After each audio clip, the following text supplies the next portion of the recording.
Is on. Okay, hello, can you guys hear me? We are here. Welcome in. We have a very special stream today. We are here with a very special guest. If you would like to go ahead and introduce yourself. Hi. That's all I say. That's it. Yes, hi. Not for real. Hi. My name is Chloe Eves. I'm the voice of Corin in Zenless Zone Zero, as well as Ruka Devada, Hypatia, and the Aramite Desert Clearwater and Genshin. Lego Fortnite, I was Lynx, and Oh, you were Lynx in Lego Fortnite? Lego Fortnite, yes, specifically. That's not the cat in... one, right? Yeah. Yeah. Okay. Yeah. I done those weird noises for her. I've seen that skin. I have not played Lego Fortnite. Oh, okay. I did play Lego Fortnite, but not like a crazy amount. But it was. I mean, it was fun for what I did play. I mean, I've never played. All I know is that I was casting, and I was like, all right, sure, why not? It's just like a not as cool version of Minecraft, to be honest. But yes, welcome in. I appreciate you being here. So chat, there's actually a little funny story that I want to tell you guys. Apparently Chloe's been watching our streams since the closed beta test 2 for Zenless, and I did not know that. And so when they told me what their username was back then, I went back to go check those streams out, and I was so embarrassed, boys. Because I right when they joined in, I switched the dub of the game to Chinese, and then they comment in the thing, they're like, oh, do you want to switch back to English VA? And I was like, I'll do that in a little bit. I was like, I don't want to do that right now. But now knowing who it was, I feel so stupid about the entire thing. Oh, no, you couldn't have known, that's the thing. I know, but still, like, going back to it now, it's just so funny. Just Asriel Blush. yeah, exactly. I know. I do need to get more emotes. I need to get a little Asriel Blush. But, so, for a little icebreaker, for those that don't know, I did just get back from a little Hoyo creator event thing, and I did get a bunch of merch there that I have not even been able to go through yet myself. So I was gonna go through it one by one on stream, and I'm gonna have Chloe rate the merch on like 1 out of 10 how sick the merch is. Also, welcome in everyone. Welcome in Nelsie Mom's account, of course. Hello. There is a lot here. I'm not gonna lie. We're gonna start with the biggest item first. Again, I have not unwrapped anything, but it's the... Ooh. There you go. Oh, man, that's cool. It's a big Star Rail desk mat. That looks really cool. Now, it is nice. I'm currently using a different Star Rail desk mat, but I can probably swap it out. I have so many desk mats now. You know what? We should have prepared for this and done like a tier list thing. Oh, I know. We should have done a tier list. I did not have time to put a tier list on there. Also, I believe Chloe can see chat. Yes. Chloe can see chat. And we will have a little section where you guys can ask questions. Don't worry. I'll have you guys. Don't worry. Yeah. Oh, yeah. Your dog's name. That's my dog. Yes. Ruka. Ruka, stop it. Baby girl. Okay, do you want a treaty? You want a treaty? Yeah, you can get a ton of keychains here. So we'll show them by twos. Ooh. If I can have them focus in. Hey, yo! I know, isn't it cool? We got Jean. Oh, no, that's not Jean. This is Jean. We got two more. Ayato and Jean. Linny and Lynette. Yeah! There we go. Look how cute. It's so cute. Those are really cute. Can you see Pupper? Are you able to grab Ruka, or is Ruka? I'm just staring at her right now. She's just down there. Let me see. No, I can definitely grab her. Chat would love to see Pupper. Chat, you also got to rate this merch. Wee.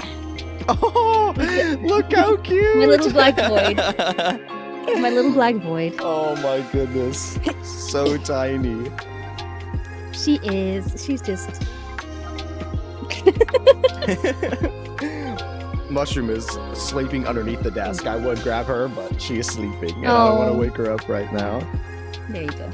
No, I love this is my child. I will never have children of my own, just because I would not be a great parent, but I will make a great. Yeah, dog parent. Yeah, you gotta have the fluffy. Puppy parent. She's so cute. Oh my goodness. And that's her fully grown. Amazing. Yeah, so you got her around when you were casted as Rukadabata, right? Yes. Yeah, I got her back when I was originally cast for Rukadabata. It was either going to be calling her Ruka, or I was going to call her after a character from League. Yeah, that's right. Yeah, and what was the character from League that you were gonna name? I was thinking either like Lilia or Jinxie or something like that. That's right. Yeah. Or if it was a guy, I was gonna call him Ezreal. Yes, yeah, that's right. Jinxie is really cute. I still like that name. You should definitely save that name for another one. Well, to be fair, the rest of the pets in this household, we all have like a theme of going on for like very grandiose god names. So Ruka kind of falls in there as well. Yeah, it does. It falls in. That's the best. But we've got like yeah. When I see people who name their dog like Thor or stuff like that, like literally just our neighbor has a dog called Thor. What breed is it? Because normally anyone who calls their dog Thor is like either a pit bull or like a bulldog or... Oh no, I'm pretty sure he's a German pointer, I want to say. Oh, a German pointer? Those are big ones, right? Or are they small? They're pretty big.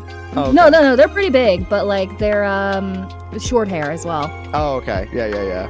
It's so funny. I think the small dogs that are named after gods are the funniest ones. Like Aries, and it's just like a corgi. Yeah. Okay, so yes, more gods. We have Farina. Ooh. And we got a Hu Tao like metal print. Hu Tao, yes! Yeah, oh, that's so cute! It is. Obviously, it's very shiny because the wrapper's still on, but yes. Well, it's still be shiny. It's metal.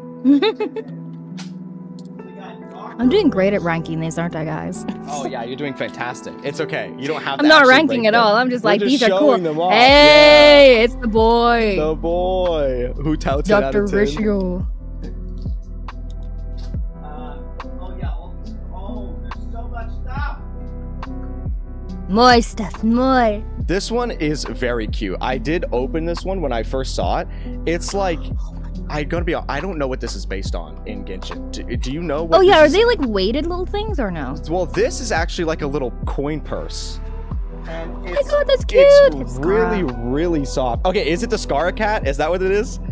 That looks Scar like Meow. Cat. Okay, yeah, that's what people are saying in chat. Scar Meow. Yeah, but you can see it's a little like, it's literally just a little bag. It is cute. It's such a cute bag. Do you know what? Like, I'm awful with these things. I have not been keeping up too well. After, like, I kept up semi with Fontaine. But I have just went off. Oh, it's okay. I have not played Genshin in so long. I actually still have not finished the Sumeru arc. So it is. I am quite behind. Hey, I did get to your part. Which part? The little cutscene, like when we first. Oh, you got. Yeah. Oh, when you first find. Yeah, when you first find the area, and it gives like the backstory.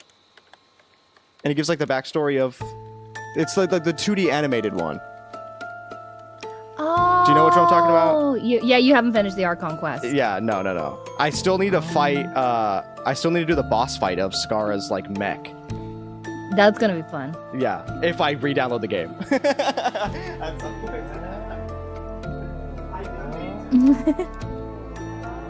Scare him, yeah. Okay. We got more pins. We got a sparkle pin. Sparkle! Yes. Amazing, very cute. And then we got a Silver Wolf pin. Silver Wolf is one that I want to see more from. I know, me too. Silver Wolf is great. Cool. Hopefully we'll see more. I hope we get to go to like the actual pier, like where the IPC is from, because that's where she likes to hack. She just likes to chill there and hack the IPC at the pier point. I got a little Hanya like keychain thing. I don't know why it's not focusing, but there you go. No focus for you. I know. What the heck? No focus. This beautiful. I'm actually gonna open this one. Oh, Up. This beautiful man. Look at him laying hands on this man. I need to open it. Open. This man is so beautiful. Did you see who it was before I pulled it away? Oh yeah, we all saw. We all Oh saw. my god. That's why I said, look at who he's laying those hands on.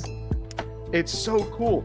It's like a little, it has an actual stand for it, but if you shake it, there's like stuff in the background that floats. Oh, nice. It's like a little sparkle thing in the back, but oh my god.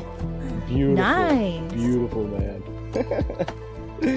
He is a man. Do you know what? I haven't played a whole lot of Star Rail. Like, I know who the characters are. Right, yeah. But I haven't played a whole lot of Star Rail because I've made like a little bet with myself on that one. You made a bet with yourself? Mm-hmm. What was the bet? I will play it if I get cast in it. Oh, okay. Okay. Hoyo, did you hear that? Are you listening, Hoyo? That means you need to cast. Hey, I'm trying, man. Okay. I'm actually gonna go ahead. Jade and put was the one stand up. that I wish that I could have had but got away. Yeah. Jade's fully out, right? I think she's like she got released recently. I'm not sure. Oh, I know she is soon, I know that but... because I know that she is. I know that it was Faye Mata that booked her. Mm-hmm. I love Faye's work because I love Konosuba. Yes, I need to. I watched. Or did a season 3 of Konosuba come out, or is it coming out? Yes, it Okay. is. I think it might have just wrapped because like I told myself I wasn't gonna watch it till it was all out. Oh, okay, you real. Yeah, I also have to binge stuff. I'm a binger. I'm a binger, man. Me too. I can't do it. If it's The something only that I show really recently like... that I did not binge was Kaiju number 8. I was watching that. Oh, okay. I've been trying to start that with a friend recently because I've heard so many good things about it. But yes, I actually have a if it's- figurine. Do you? I got a Kafka. Can you show it? Yeah. Or is it nearby? Or if it's too high up? It's up on one of the high. It's up on one of the high shelves. It's just Kafka with his gun. Deya! But yeah, there was actually at the Hoyo event, there was an incredible. I don't remember the creator's name, but they did an incredible Deya cosplay. It was actually so sick. Honestly, the absolute talent of the like creators and like artists and cosplayers and all from this like insane. Oh, Konosuba season 3 is done already. Okay, I've seen season 1 and 2. Time to binge. And then I watched the movie. I watched the movie in theaters actually. That was a very fun experience. I was so sad because I didn't get into Konosuba till after the movie came out of theaters. Well, but once I did, I was like, Crunchyroll. Yeah. Can you still watch it on? Like, oh yeah, no, I've watched the movie, but I mean, I just missed the cinema experience. Yeah. It's honestly it's hard to. Although My Hero is coming out soon. Oh yes, yeah. They honestly with the anime movies they only preview it in theaters for like 2 days. Like you don't have a lot of time to watch it, which I guess makes sense because there was one movie and it stayed in for a good while. There was I think it was the last My Hero. I know that stayed in a good while. There was one that it was for the Bunny Girl Senpai movie. I think it was the second movie. That one stayed in theaters at my place for like a full week. Which I was That's one I surprised could by. never get into. Really? I did actually really like that show. I cried at the last episode. Because like I know the show itself seems very like lewd. But it is like there's a lot of like really fun No, there is like show. A story there, but I just never because she also only wears the like bunny suit in the first like 2 episodes and then it's like never brought up again. They've named an entire anime after 2 episodes. I know. There's these like holographic cards all done by different artists with different characters. So I got one for Acheron. Nubulette. I like how everyone, whenever they say Nubulette, they put an accent on it. Everyone does like Nubulette. Well, like it was supposed to be like France inspired, so Nubulette. Adventurine. Juyuan. Huge. Juyuan. Yes. Venti. Have you got her yet? No. Yes. Maybe. Who is Juyuan? Yeah. Yes, I did. And Yeah. I totally built like the day that she came out. Don Hong, I love this art. This one's very sick. Yes, Don. Again, I see things because obviously a lot of my feed has Hoyo stuff. Farina.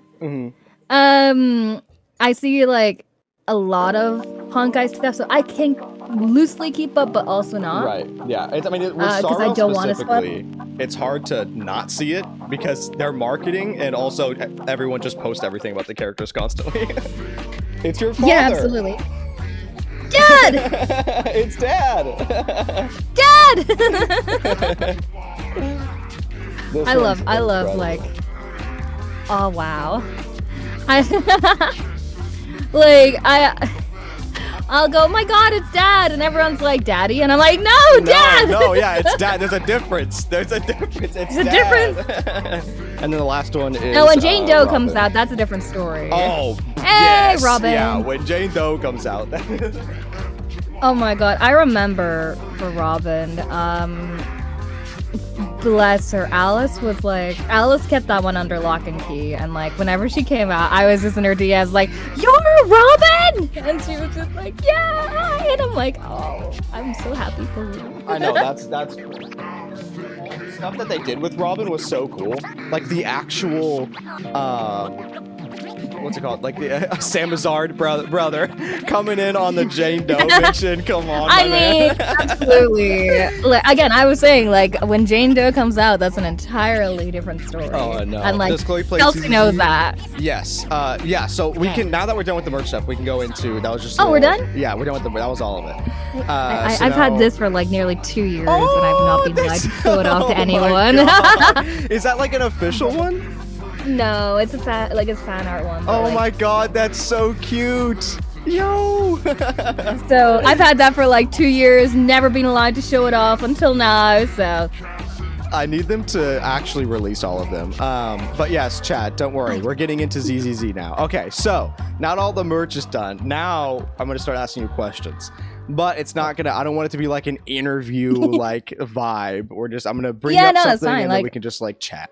But yeah, like we do. If you want to like go into how like the first time you saw ZZZ and like how you knew that you wanted to like do something for it, if you're able to get into that. Oh yeah, no, I can definitely go into that. I've said this loads of times, and I'm always happy to like be absolutely like clear with like how I got into it. So I originally got into ZZZ back when like I think it was about 2 years ago. I think it was Summer Games Fest was where they showed the very first trailer. The announcement trailer, or the actual like the first trailer after the announcement trailer was at Summer Games Fest, but I think the original like drop, they just like did it on their own. Like no, then it would have been the Summer Games Fest one. Because like that's where I used to get my first exposure to a lot of games. So I was watching it. I remember being like, wow, this looks really cool, and I'm going to pre-register because like I'm not much for that because there's not a lot that will actually avidly take my interest. But this was one that did like just kind of clicked with me. Yeah. And I was like, okay, sure. And then a couple weeks later, I got my original reach out from the guys at Genshin, and I started recording for Genshin Impact. Then, during one of my sessions recording for Genshin, I just so happened to mention to the people there, I was like, man, this other game you guys are working on, Zenless, it looks so cool. I'm really looking forward to playing it. Best of luck with the game, you know? It was just genuinely me going like, here, I really hope you have like best of luck with the game. Like, it looks really cool and I'll be playing it. Little did I know that the very kind folks from that team would then pass my name over to the casting studio for the beta for like Zenless back then.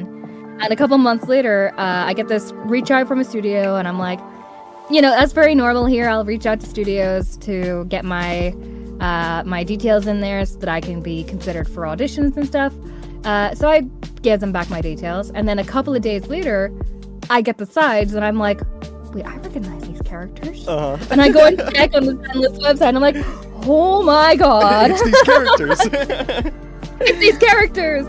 So there was, I auditioned for a couple, but Corin was the one that I got. And I was like, it was very weird because Corin was the one that so before now, I have never really booked anything or any characters like Corin before.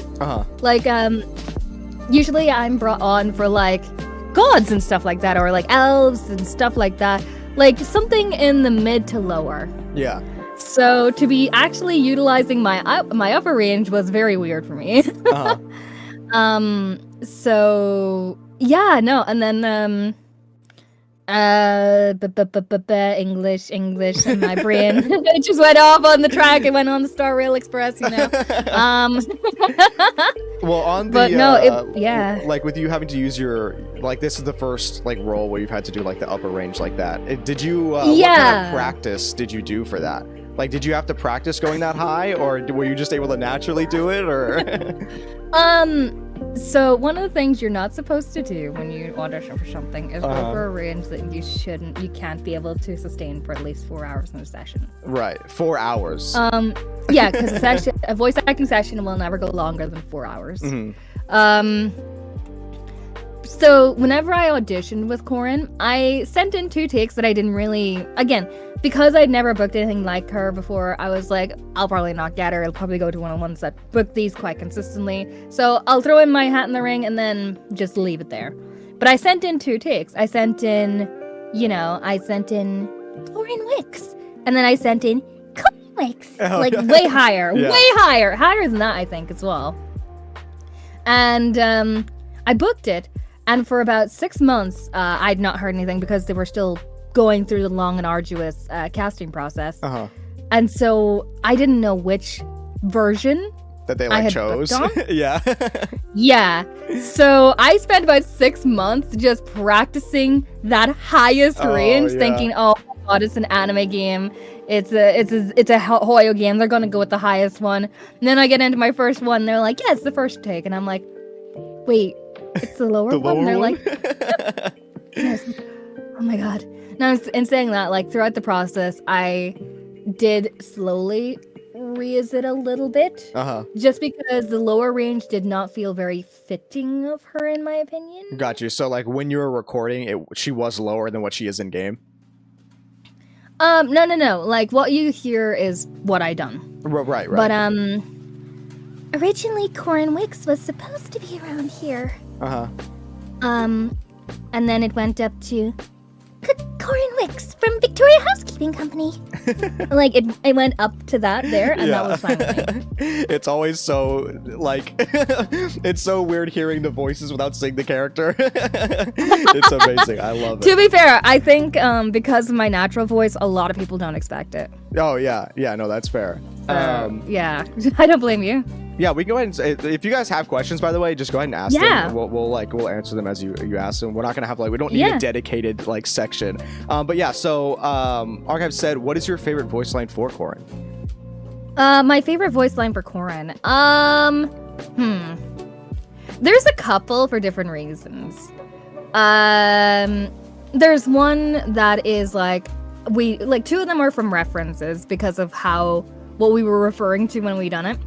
Which was one was simply like an oh dear kind of line, but we thought of it like Piglet from Winnie the Pooh. Yeah. And so it was like, oh dear. I love that one so much because I love it. Oh dear. And and then the other that was like a referencey one was it's We're in Danger, but I thought I was like, can I do it like Ralph from The Simpsons? And so it was like the We're in Danger. Yeah. Or in Danger. That's the one we done, and it was like, yeah, I was very happy with myself. And is that one in the game, where she says we're in danger? I'm pretty sure, yes. Oh, okay. Okay. There was, but my favorite line out there. There's 2. The absolute favorites, just for what they are. The first is one of her alt lines, which is it's not her alt line, but it's kind of like her taking over when you swap her in. Oh yeah, out with, the assistant whilst doing a combo. Yes, and it is yeah, yeah, it's my fault. Yes. That there was one of them. And I was like, girl got some bite. Let's do it. I know. I was so happy for her. I commented on that voice line specifically on that. I love that one in the the third beta, because she's always so like timid and doesn't like actually express everything. But that one, I was like, oh my god, are they mistreating her at the Victoria Housekeeping Company? Because she just like that one, she just snapped on. That was it. I was like, yo, she actually got some bite in this one. I was like, I was so happy for her. I don't think it's mistreatment. I think it's just, you know, she's had enough of herself beating herself up, you know? Yeah. And then like, that's my own head. I know the mic peaked there, but it was her ult. It's one of her ult voice lines. She does say during her ult at sometimes. Yeah, do you want me to lower the gain and I can try it again? Yeah, if you want to do that, yeah. Yeah, let me lower the gain. Someone asked, can you use a saw that well in real life? Disaster, you know? It'd be like, if you reach chapter 3 the first time you meet her, it's still like that. And then if you're able to turn the gain up just a little bit more, because now it's a little too quiet. I'll do the line. Oh, okay, perfect, yeah. So the line was, you know, yeah, it's my fault. There we go. That was a little bit better there. Let's go. Here we go. And the gain back up. Perfect. And then chat, let me know if the music is a little too loud too. I'm trying to keep it at a relatively good level, but if it is too loud, let me know and I'll change it. Was that second one non-peaky? It peaked a little bit still, but it was less peaked. Less peaked than the first one. I think it's sorry. I think it's just Discord's doing it's like yeah, it does that too. Yeah, Discord does do a lot of the sound reducing thing. But with voice acting in general, not just like Corin, what was your first role and what kind of inspired you to go into voice acting in general? Okay. I'll go into the second half of that question first. So, generally, back when I was about 10, 11, at the time I was grieving the loss of my auntie, who was essentially like a second mother to me. Yeah.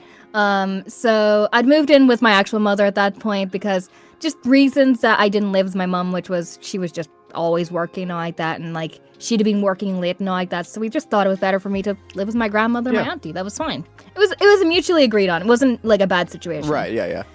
I always have to clarify that because I think that's people misunderstand that. But I moved in with my mom finally, and then I was just getting into anime and stuff like that, and like Fruits Basket and all those ones back then. So I would I started to notice like, oh, these voices are a thing. Wait, I recognize this one. I recognize that one. And then eventually I realized, wait, voice acting's a thing. I want to give it a go. Yeah. You know, every teenager has that moment of, I want to try this. Yeah, exactly. So for a couple of years, I would walk around the house. Like, I don't have any formal training in terms of, like, I didn't go to theater school. I didn't go to theater. I didn't get any training in that regard. The only training I had like that, Ruka, was I did get some singing lessons. Oh yeah. But that helped me with control a little. But like in terms of performance and stuff like that, I am not trained. Yeah, self-taught. Yes, that's the word. So I would walk around the house kind of imagining scenarios, like making OCs and stuff like that. You know, as you do. Yeah. I would kind of play out different scenarios, like performing them in a sense of how they would react, what would their natural reaction be, and all like that. And then just performing that. And then whenever I was 15, I got my first little Blue Yeti. That was also the first mic I ever got was a Blue Yeti too. Everyone starts out on a Blue Yeti. Everyone starts out. No. Sorry about this. Oh, you're okay. Discord's like blocking out a lot of them. God darn it. But no, my so then I got my not long after I booked like an indie game called Vector Thrust. And it was just like a silly little indie game. And like, you know, it was a fighter jet pilot simulation. So I say silly little, but it was actually pretty well developed for what it was.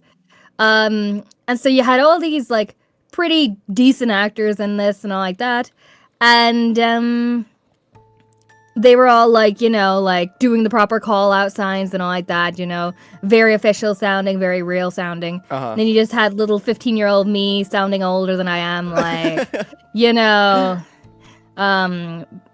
what was it, like, fight her down, castle out. Yeah. And like, it was 15-year-old me, so it was like, fight her down, castle out, kind of like thing. So but it's still I had a deeper voice, but like, I did it. Yeah.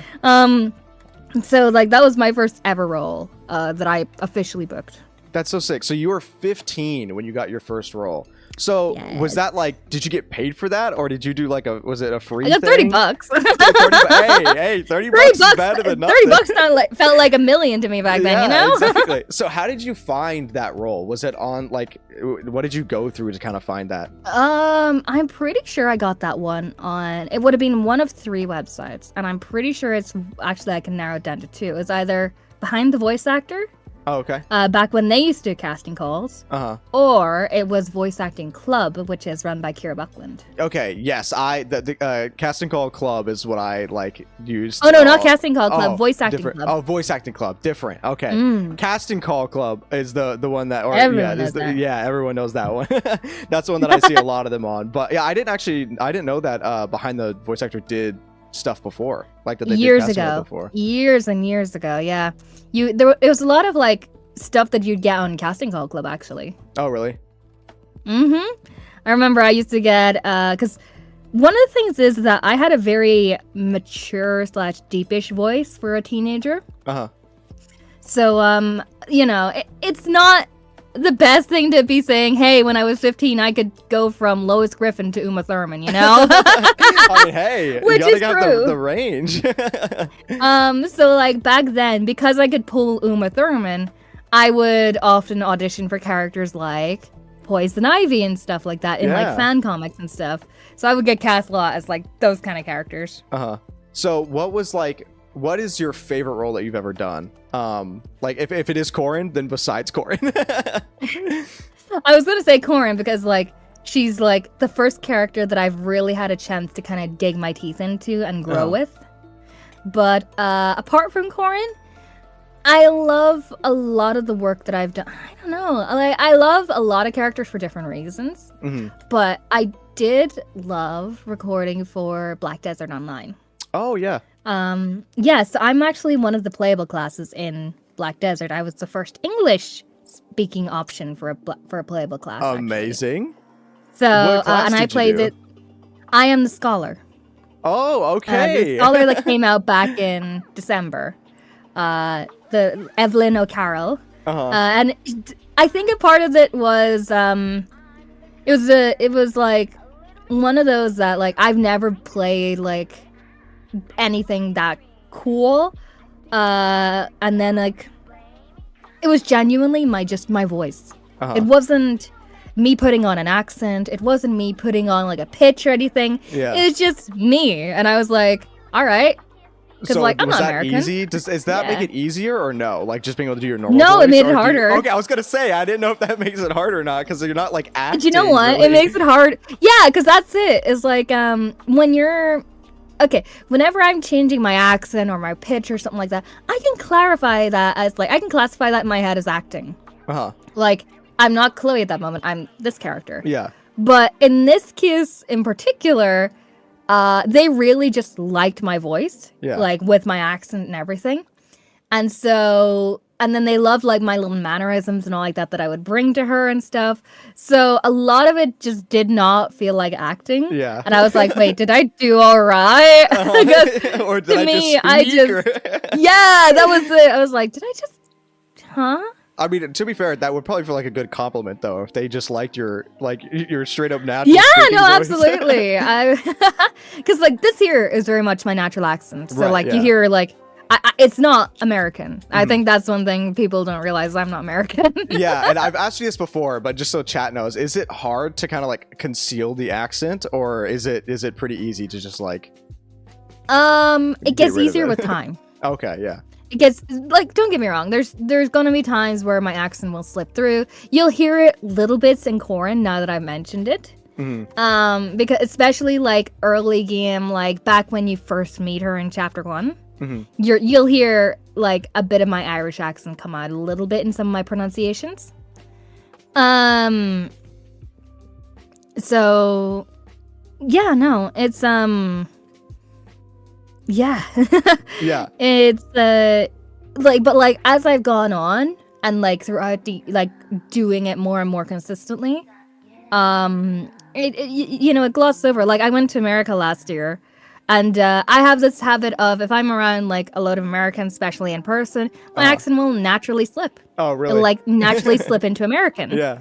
And so I would just be speaking to them, and they're like, "So what state are you from?" And I'm like, "Oh, the state of Ireland." And they're like, "You don't sound Irish." And I'm like, and then you whip out the that's because accent. I'm masking. And they're like, you do it so convincingly. And I'm like, yeah. That is interesting that it happens like that it just happens naturally like that. But so what's a game series or show series or anything that you would really like to voice a character for, like that you're looking forward to getting a role in? I've got a couple.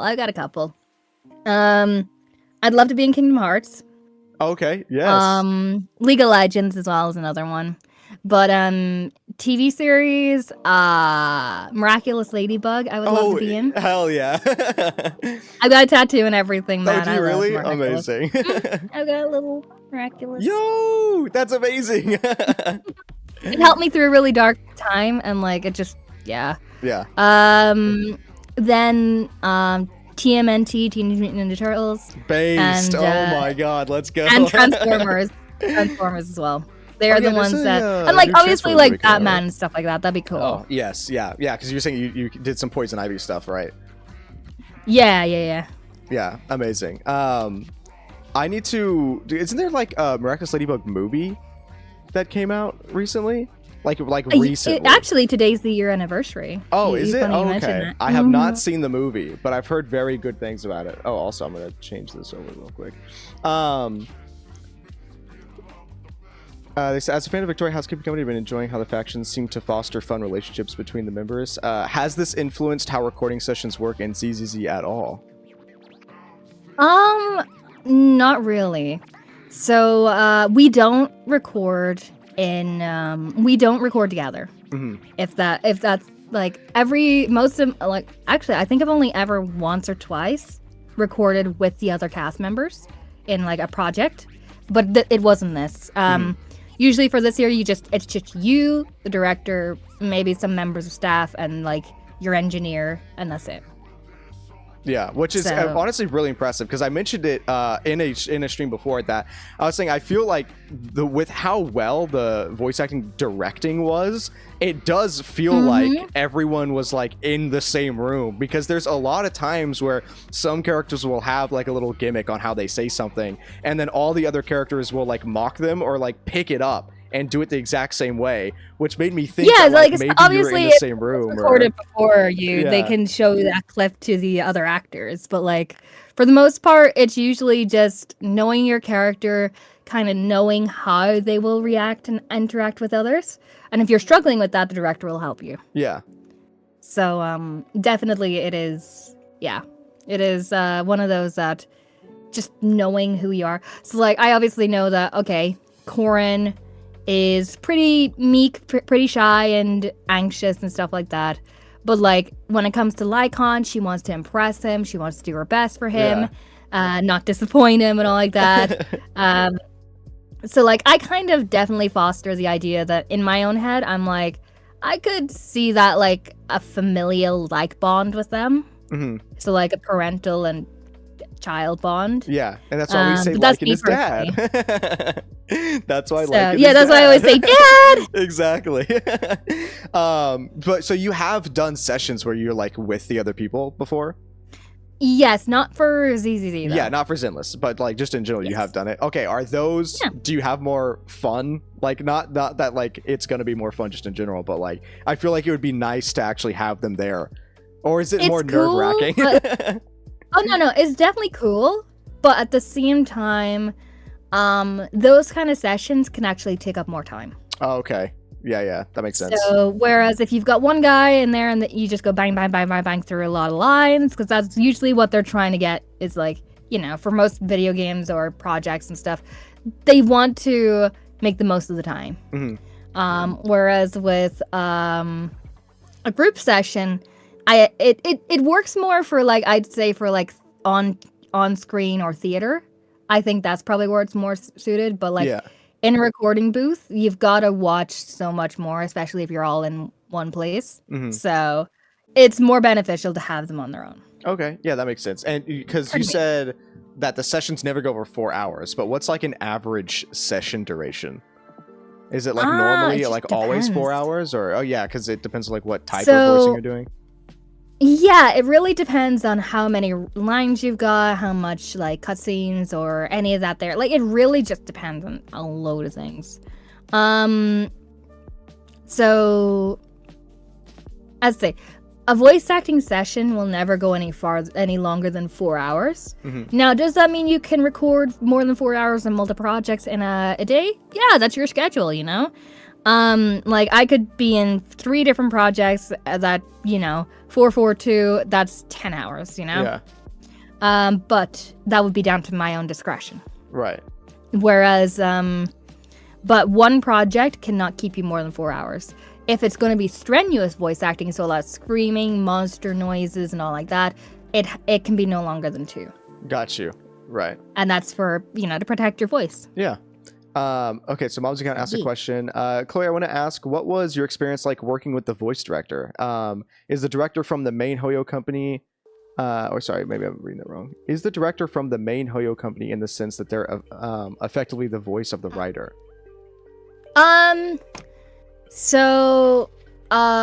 No, they're not. It's usually a Western-based director that often enough isn't connected with the company. Usually the studio will hire a director or work with Hoyo to get a director. It really depends. I don't know the ins and outs. But then you'll usually have a member or 2 from Hoyo in the call with you or in the session with you.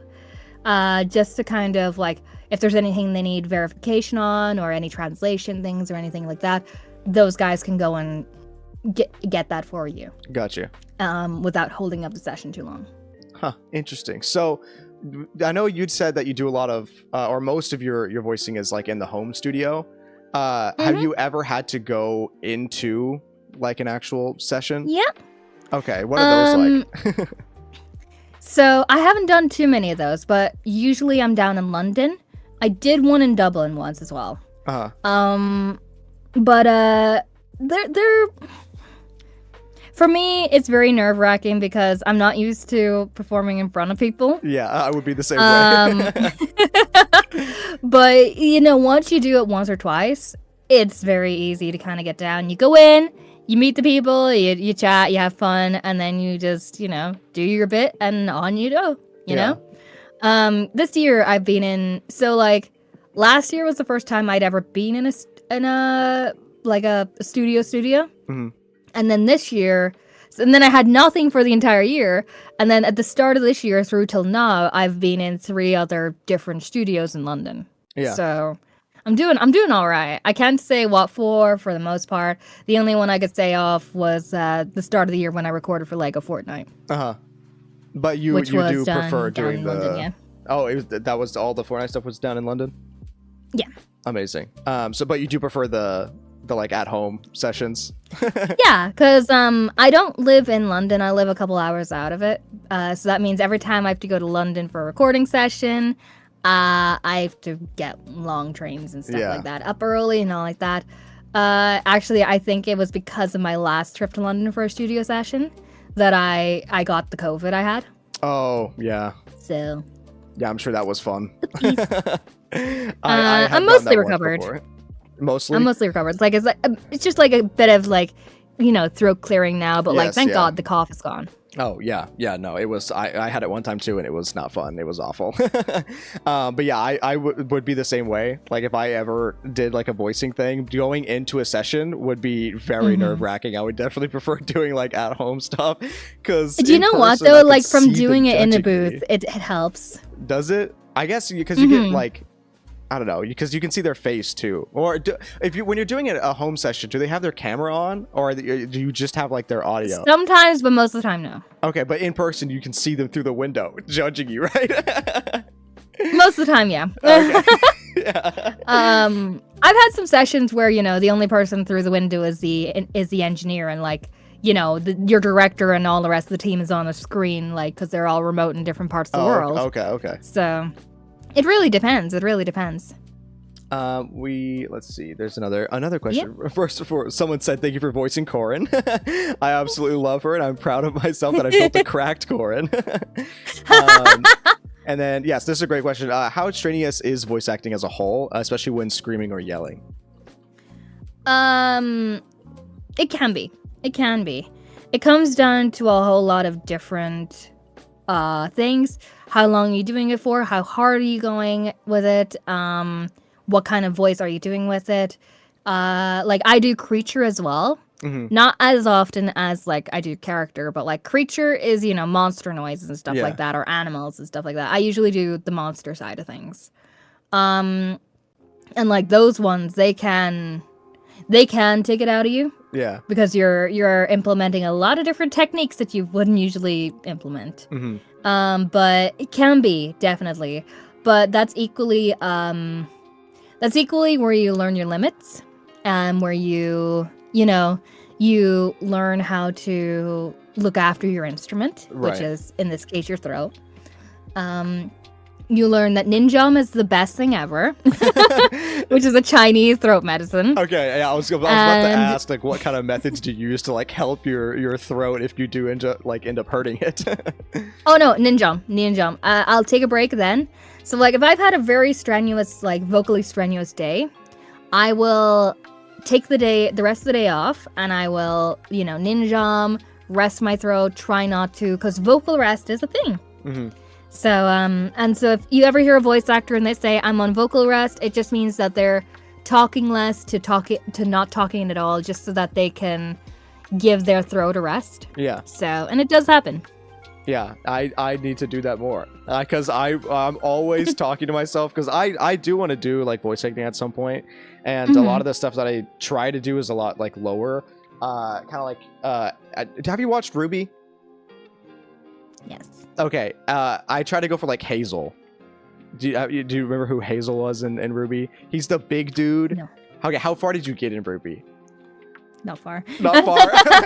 Is it because the animation? I did actually get to audition for Ice Queendom. I did. Oh, did you? Amazing. Didn't get it, but, like, it was a bit of a mess, which is not for me to disclose. Yeah. But, like, it was an unfortunate thing that could have been, but wasn't. Are you able to say who you auditioned for? I'm just trying to remember. It's Shino or Shiro is his name. Maybe that may have been. I don't remember that name. It's an Ice Queendom exclusive. Okay, I was gonna say that probably a new one, because I actually have not finished Ice Queendom. Mm-hmm. I started Ice Queendom. It's one of the teachers. I know that. Oh, okay. We have another question. Who is your favorite voice for another character in ZZZ? Who was my favorite actor for another character? Mm-hmm. I think, honestly, everyone has done a really amazing job. I really love... There's two that stand out to me, personally. Mm-hmm. I love how Nadia done with Nicole. Yes. Because Nadia brought such amazing personality to Nicole that, like, you know, the moment now you hear that voice, you know that's Nicole. Oh, yeah, for sure. You know? Very distinct, very well done. And the other is Katie as Coletta. Mm-hmm. Because I love how Katie brought so much fire. Oh, absolutely. Coletta. Yes. Like, don't get me wrong. I could go on and compliment and, like, talk about everyone. But, like, in my opinion, those guys done really well. Alice's range is scary. That girl is terrifying. Scary. I love Alice so much. She is Nekomata. Yes. But she's also Robin in Honkai Star Rail. Uh-huh. Yeah, but if you ever speak to Alice, Yes, keep going. Sorry. If you ever speak to Alice, Alice's voice is about down with me. That's crazy. And she can reach up there. Yeah. I do want to have like scary. as many VAs on streams as I can. I actually there's two things. Before I ask, I do have another question I'm going to ask you, because this actually brings in to another thing that we talked about before stream. But two, I know I mentioned while I have you here, the game show, you would be interested in being in another. Okay, amazing. I have a new plan. I didn't tell you what my new plan was, but my new plan for the game show is I want to have all the VAs for Victoria Housekeeping Company on, and then have all the VAs for the Cutting Hairs on. Or are you going to do it the factions going against each other? The faction feud, yeah. I want to do My God. It's gonna be family feud. All-star based. faction feud. Yes, faction feud. And it's gonna be the Cutting Hairs, the poorest faction, with Victoria Housekeeping, the richest faction. The richest. Yeah. I could imagine that happening. It's just a case of wrangling everyone together. Yes, I know. Yeah, it's gonna be a long. Although I definitely think you should reach out to Bella, because I'm pretty sure like some of the folks in that faction were also watching. Trust me, I want to bring. Yes, I want to bring a lot of people on, not just the ones for that. But so with Nelsie had a question, which you did send me the link to this, I think. But have you ever done an interview panel like those at Comic-Con or Anime Expo? Have I? Like, I've done convention panels, but a lot of my panels until now have been a lot of how do I put it? I have done something similar, nothing as big as like Comic-Con. Like, it's usually a smaller room and all like that, but I've done some alongside some really talented like anime actors, video game actors like Elsie Lovelock and stuff like that. I've done it alongside a lot of other cool folks. Yeah. So. And then I do have the link because they did make a Twitter post chat where you can. I'm gonna paste this in. Yeah. So if you go to this Twitter post, boys, you can tag like the different. If you know of any conventions or anything like that that you would like to see Chloe make an appearance at, then you can tag them in that, and that way that can happen. And then let's see. We have another one. Yeah. What VA performance has left a mark with you? Like, which one probably is like the closest to your heart? Ooh. There's a couple. It's really weird because like there's a couple that just I don't know. I think one of my favorite performances of all time is ironically the performance that inspired Alejandro's Anton. Oh, okay. Which was from Billy Camet's performance as Gallo in Promare. Yes, very good.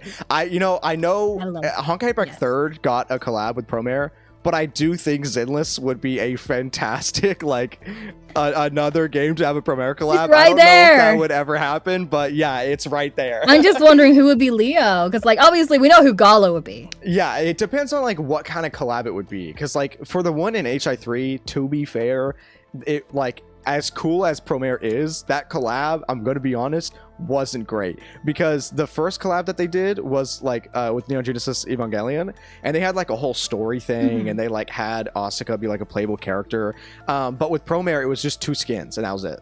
Like there wasn't any like actual like story thing in there. So it was unfortunate, but if they ever did like a Promare collab with like ZZZ, I would like to see it more in depth than just like 2 skins. But like I'm interested to see what they do. Like I really hope that like people continue to take to ZZZ as much as like, you know, like they've taken to the other games. Just because I love this game so much, and I'm like, I want everyone to love this one too. I know. I it's very clear my passion for this game. I love this game so much, and yeah, I really want people to get into it. And I think the more like the further along we get, and the more insane that the characters and like stories gonna get, then people will get more into it. But what the biggest thing for me is how different the vibe and style of Zenless is compared to their other games, because it is truly like a breath of fresh air, like from Hoyo. And I know you said that when you saw the trailer, you immediately were like, it clicked with you. Was it was it like the music or the style that you were like, what immediately were you like, yeah, this is sick? I would say I like the style and the vibe. Uh-huh. But then I'm also a big old like fan of like beat 'em up kind of games where you you just go in and you just you can button mash if you want. I enjoy those kind of games. Yeah. Like I love like Warriors games and stuff like that too. Like I love all that stuff.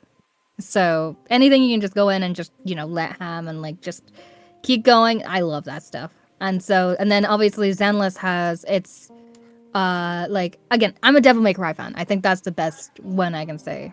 And like so this year gave me those kind of like DMC vibes, and I was like, yeah. I still need to play. I started playing DMC 5 or like whatever the most recent one was, and it was very fun. But I started playing it like way after its release, and I still need to get back into it because I've heard it's very good. What are some of your favorite I finished games? it, and I'll probably go back to it. Sorry. Oh, what's some of your like favorite games that you've played, like growing up or just in general? Kingdom Hearts for sure. I grew up. I was a Call of Duty kid. Were you? I was a Call of Duty Zombies kid. I would play Black Ops and stuff like that. Well, I could talk about zombies for hours. Dude, I could. I love zombies. If I could be in a Call of Duty Zombies game, I would be. Yeah, you said you do monsters to be a zombie. I do know how to do zombie noises, so Ruka. What's your favorite map? Like your favorite zombies map? Ooh, I used to play the one map I used to play for hours upon hours was Deris. Oh Deris? yes, yeah. Well, okay. Yes. There's Dairais and Deris. Deris. Okay, yeah. Deris, I think is it the skyscraper one? Oh no, that was Dairais. Deris was the one that had the generator. Yes. And the balcony. Yeah. Okay. Yes. Yeah, the balcony that you would just like you and your three mates. You would just girly. She is being a menace right now. I know. I'm really glad that Mushroom is not. She normally is, but she's just sleeping right now. But yeah, they would just sit up there and they would all come up from the one balcony or like the staircase. Yep, that's it. And you would just, you might go and do the loop just to get the upgraded guns and all like that, and that was it. Yes. What did you play? Did you okay? Where did you stop playing? Did you stop playing COD, or have you played all the zombies maps?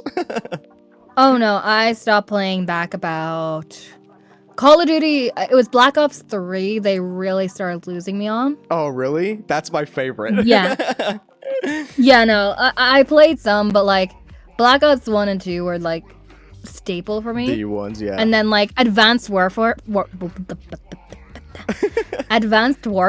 was where it really just started losing it for me. No, that's fair. Because also that was a whole different like type of zombies thing. But Black Ops 2, but in saying that, my besties like they play zombies or they play like Call of Duty all the time. Yeah. Like, I don't know how you do it, but here, hats off. Yeah, I haven't played it in a long time, but I am excited for because they're finally going back. They stopped doing, I don't know if you knew this, but they stopped doing like round-based zombies for the last like couple games, and they're finally bringing round-based like back on this newest one.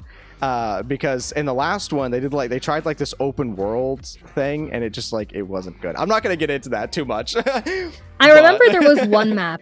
And you'll probably remember the name of this one. It's the one where you would get on the bus and go to the different parts Transit. of the map. Yeah, Transit in Black Ops 2. Yeah, that was the launch map. That one is good. Gets a lot of hate. It was really good. It was so different. Gets a lot of hate, but yeah, it was different. It's unique. It's one of the like I know you said you started to get lost on BO3, but Shadows of Evil, the like launch map of that one with like where you could turn into like the weird tentacle monster thing. I didn't even play that one. Did you not? Okay, that one was like also like Transit. It was very what's the word I'm looking for? It was very unique.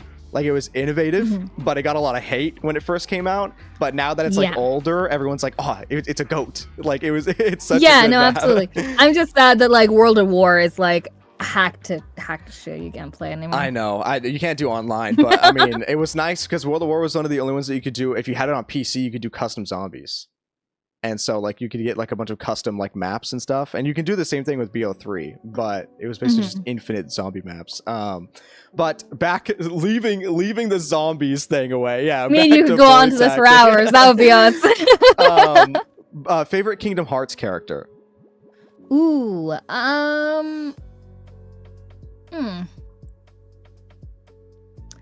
that's hard to say. I might be a basic one, but I just love Sora. Yeah. He's a goofy little guy, you know? Axel's another. I did enjoy Axel a lot. I still need to play Kingdom Hearts. Is it like...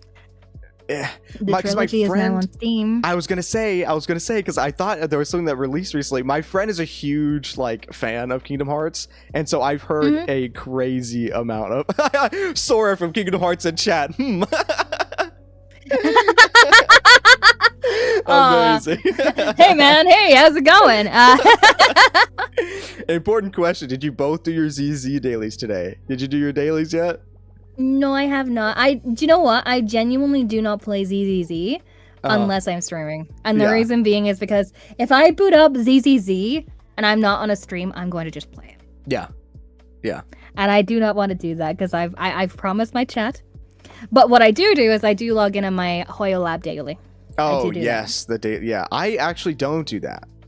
Because you should do that. You get some extra stuff out of it. I know, I need to. There's a whole thing that happened with my account, but I can't get into that right now. But it's Oh, is that the same thing we were chatting about the other Yes, I think so, yeah.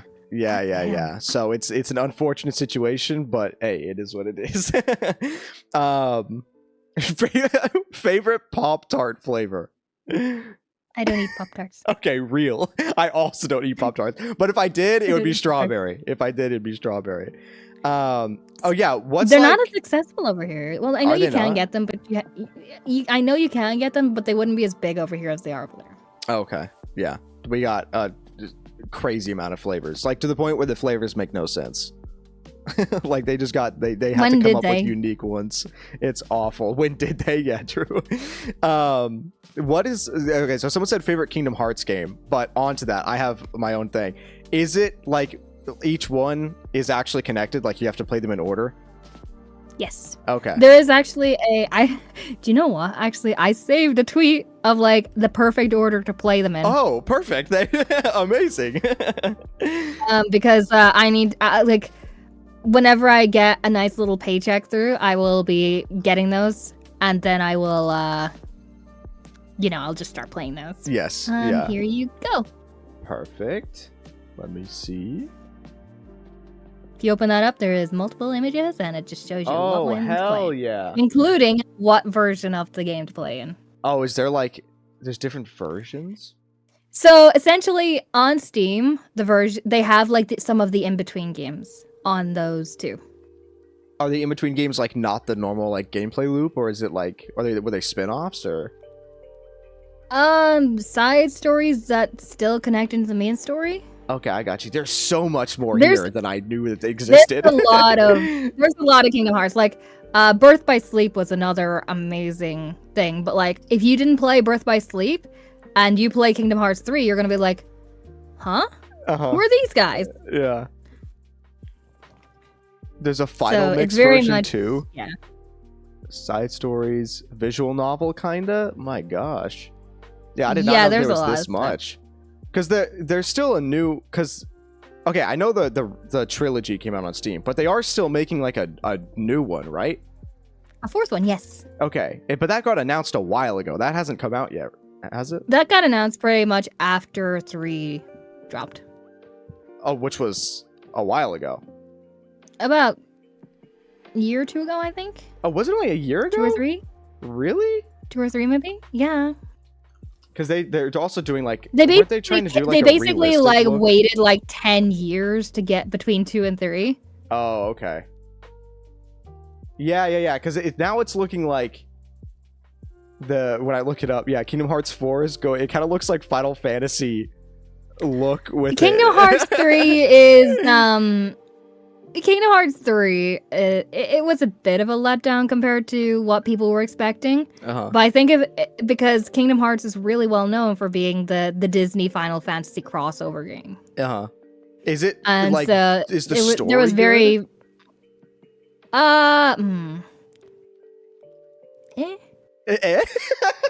The DLC is good.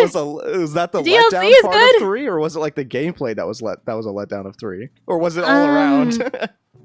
I think it could have been just a case of it was very overhyped, but at the same time, understandably overhyped because of it being so popular. Uh-huh.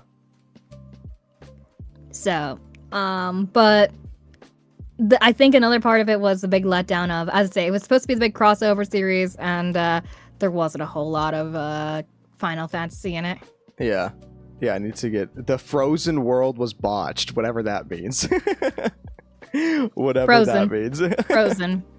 Oh, because they actually... Oh! Mm-hmm. It is literally Disney and Kingdom Hearts. Disney, okay. And Final Fantasy.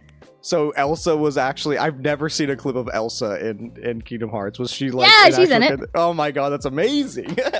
I love Frozen. Hercules is big. Do you know what? Hercules was always big for it because he was in one of the previous ones too.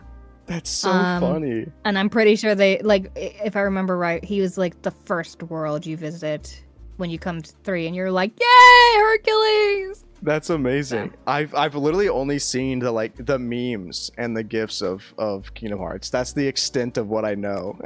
We need to get you into Kingdom Hearts. I know, I do. Like, my friends been trying to get into it for a while. I had actually gotten the trilogy, but I had to refund it because basically I got it, was about to sit down and play it, and then my dog was really sick, and I was like, I need this money for the medical fees. So yeah, I mean, hey, I had to refund it all.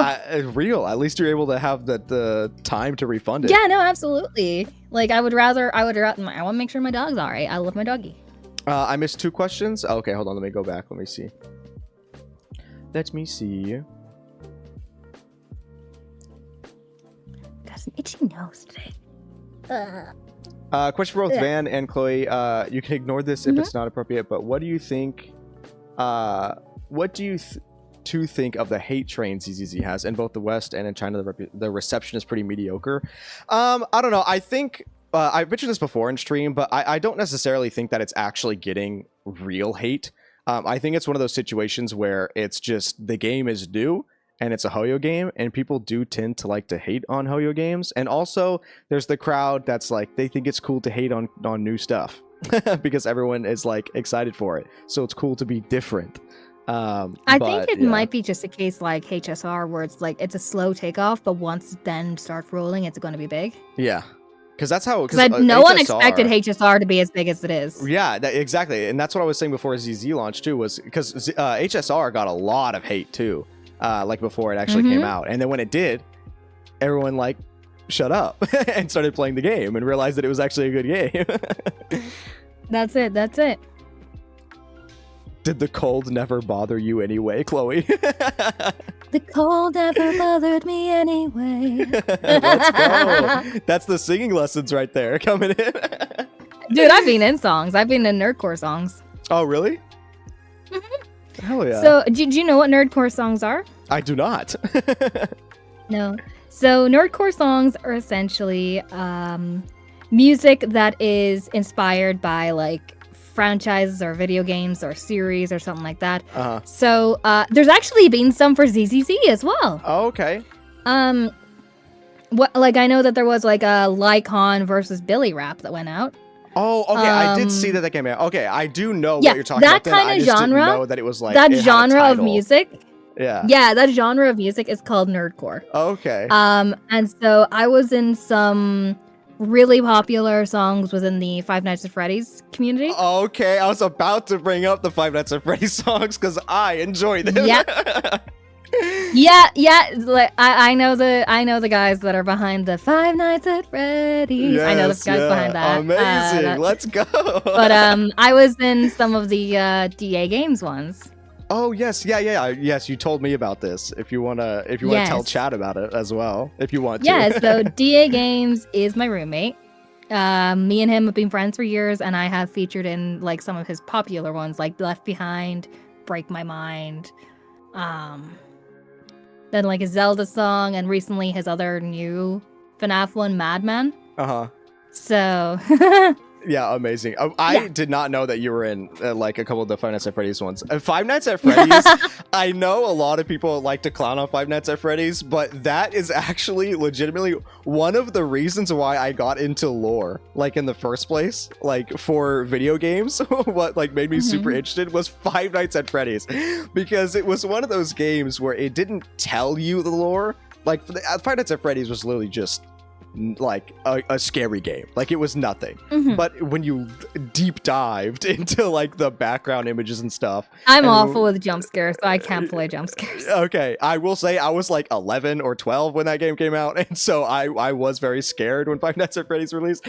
But watching like game theory and like all that of going into the Five Nights at Freddy's lore, I was like, this is so cool. And how like sometimes they would market like the next Five Nights at Freddy's game by like having the website, but it looked like it was dark. And then you'd like brighten up the image of it, and you could see it like in the background or something. Yeah, that shit was cool.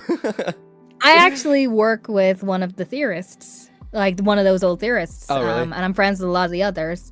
So I work with Dawko quite often. Oh, okay. Because he has like a little he has a motion comic for his like plushie brand Hex, and he has my camera is looking to focus. To resize, yeah, don't do that. Don't do that. But he had like a motion comic, and I'm the voice director for that. Oh hell yeah, that's amazing. So yes. That's so funny. And then I know Kellen and Marta and stuff like that from the voice actor side. So. You got so many connections. Oh my goodness. Yeah. You saw ZZZ ads all. Oh, sorry. You can keep going. I was just trying to read chat out loud. Please continue. You saw ZZZ ads all over Evo event this past weekend. Yes. Yeah. ZZZ did sponsor Evo. Huge. I was did really hear surprised about that actually. Yeah. Apparently, they also was it Star Rail specifically sponsored the Olympic Games. Yes, it did. What? I saw that and I was like, what? Yeah, that is crazy. That is absurd. I mean, Hoyo's got the money for it now, but like I was baffled. Insane. The Olympics. They're going out there. So yeah, okay, back on like Hoyo stuff. You do Yes. do you play, I know you said you do ZZZ on stream and that you don't really like play Star Rail. Do you play Genshin? I did. And then I couldn't get past the end of Inazuma. Oh, okay. I gave up. Yeah, no, I mean, that's fair. That's pretty much where I stopped playing, was the end of Inazuma, and then I came back. Well, I did finish Inazuma, but it was like, it was hard. And then when Sumeru came out. Like I've gotten to that like Lightning Island, and I'm like, I want to get onto the Lightning Island, but how do I do it? Oh, the one that had like the big like dome over it. Yeah, there was like a whole like world quest to like unlock it or something. To like get the lightning out of the way. I didn't find it. I just kept trying to get on it. And yeah. Yeah, it was it took a long time, but it was I think that's when I started realizing that I don't know if I can really do open world games anymore. Yeah, it takes a lot out of me, and then I've got my ADHD just goes brrr. Yeah, so it's like fair. It's hard to stay focused in an open world game. Also, it's so much. Like, especially with like it being an open world live service game. Like, just live service games in general take so much time. Like, you need to dedicate like a whole like I'm one of those that I am better like MMOs and stuff like that, but I need to have friends with me. Oh, okay, fair. Yes, yeah. So wait, so what MMOs have you played? 14. 14? Final Fantasy 14. Oh, okay, yes. I started that. I played that for like 2 weeks maybe. And then I stopped. But I mean, it looks very I haven't played fun. in a hot minute, but like, yeah. There was a new expansion that came out recently, right? Yeah, there is Dawn Trail. Oh, okay, yes. I keep like, I'm one of those that I won't play it for ages, and then I'll go back and play it for like a month or two, and then I'll not play it for ages. Honestly, I think that's how you're supposed to do it. That's the best way to do it, because I've got friends that like will do the daily grind on it, and I'm like, how? I mean, if you are obsessed with a game like that, that's totally like, I get it. Because I have a friend who's obsessed with Destiny, and honestly, Destiny is kind of going the MMO route, where it is the like grind with Destiny, and the way with like they do expansions and stuff like that. So I would count Destiny as like an MMO light. But one of my friends is obsessed. Like he's been playing Destiny. He has Destiny tattoos of all the different like classes and stuff like that. Crazy. Yeah, actually crazy, but. I mean, hey, sometimes I'm trying to find a game like that. I'm trying to find I've always wanted to find an MMO that I'm obsessed with. There's a couple of games that I've seen teased, and they look really good. Because they give me the ZZZ vibes-esque. Yeah. But they're also open world, and I'm like, ooh. Do you know which ones you've seen? That could be interesting. Like off the top of your head? I've seen. I think it's either Neverness to Everness or Everness to Neverness. Yeah. That looks good. That one does look good. And then. Project Mugen looks alright. Yes, I do like the vibe of Project Mugen. I want to see more gameplay from Project Mugen, because it was a lot of what they showed was like just, you know, like the trailer stuff. Like, but the idea of for the character inspirations looks fun for that one. I was like, oh, the yo-yo dude. All right, yes. I see you. I see you. I love like unconventional weapons. Like when characters use unconventional weapons, I'm like, yes, this is peak design. Do you know what? That's why I love like the Victoria Housekeeping Company, like, or some of the weapons that you see in ZZZ. Yes. So like, obviously, like, for example, Grace has a nail gun. Yeah. It's a nail gun, man. A nail gun. And then Ellen is literally a giant pair of shears. Which is so sick. I love it. I thought it was a scythe at first. That's my favorite like weapon thing is scythes, and so I'm waiting on a scythe character. I am a sucker for what's the name of those? Do you know what? I'll remember it any other time, but when I need to, describe it. Chakrams. Oh, chakrams. Yes. Yes, there's a couple characters in HI3 that use chakrams. And I see a good bean behind you. Oh, mushroom. Oh, okay, she laid down. I don't know if she's now the stream featuring mushroom. On is she on the stream now? Yeah, she is. There she is. Come here, baby. Come here. Nope. She wants to chill. She's still too tired. I ran her before the stream. That way she was tired out, so she wouldn't be a gremlin today. Mine is currently laying on my bed looking at me like, why have you locked me in here? And I'm like, I'm locking you in here until I'm done. Yes. Mushroom is, she used to be, because she is almost 3 now, so she still has the puppy zoomies. And so she's 2. I have to run her, otherwise she will just be bouncing around everywhere, and I have to do it before stream every time. Ruka. Let me see. Sorry, I'm trying to find out the other chat. I think that's one of my buddies there that knows Ruka's name immediately. Oh yes. The entire premise of Ruby fighting. Yeah, Ruby does have a lot of unconventional weapons, and that's what I was saying. I feel like ZZZ's very Ruby coded. There's a lot of like things that I get, like vibes that I get from Ruby that I see in ZZZ. Yes. But yes, I would love to see more unconventional weapons. Like what is the Jane Doe. Honestly, her weapon isn't unconventional, but the way that she uses her weapon, have you seen like in the trailers how she uses her little like knife? I've only seen from the trailers. Okay. So like so she has like this tiny little blade. Like it's just this tiny little like ring blade, but she hooks it onto the end of her tail, and she swings her tail around to use it as like a whip with the blade on the end, and that is sick. I mean, use everything you got. I don't know if it counts as a karambit, chat. Does it count as a karambit? I know it's a karambit has the curved blade, but it's a lot smaller than an actual karambit.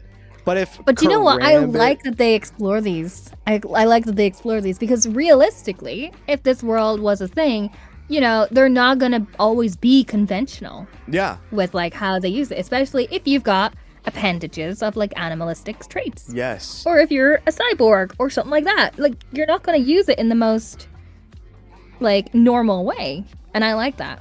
Yeah, I'm really excited to see what type of future characters we're gonna get, especially if they keep doing the animal stuff, because like the animal traits allow. I want to see what else they're going to go into personally, but like besides animals. Yes. Oh, because like Sokaku's like a demon type thing. Yeah, so like Sokaku, and I'd nearly even give it a stretch to say Miyabi.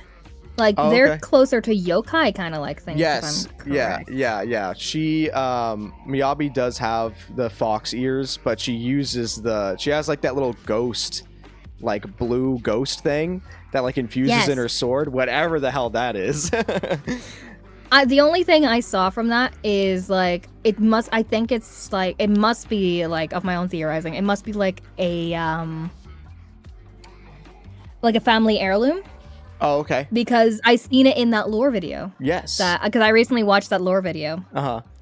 And like you see it and they're like, I wonder what their descendants are up to. Yes. Yeah.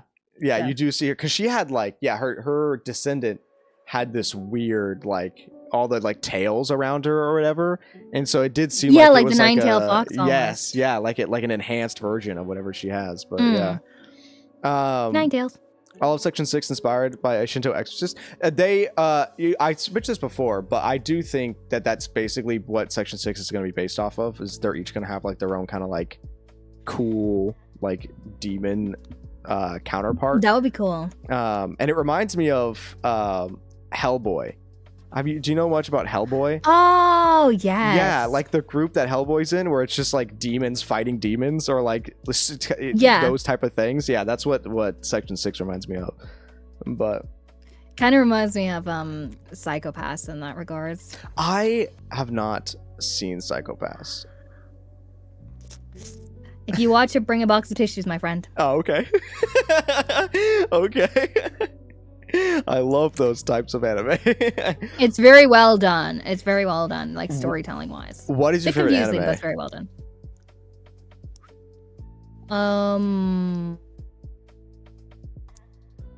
Damn. As I say, recently I've been doing.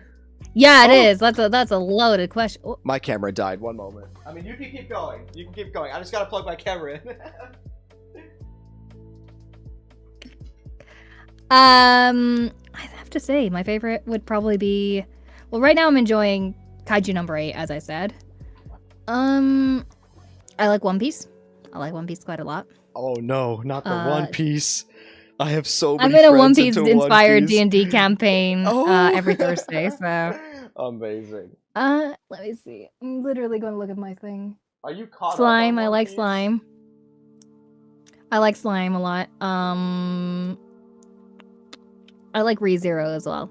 Oh yeah, I need to finish ReZero. I saw I do too, to be honest. I think I may have mentioned it to you before, or I don't remember. I feel like it was brought up sometime recently, or maybe I talked about it to my chat. But yes, thank you.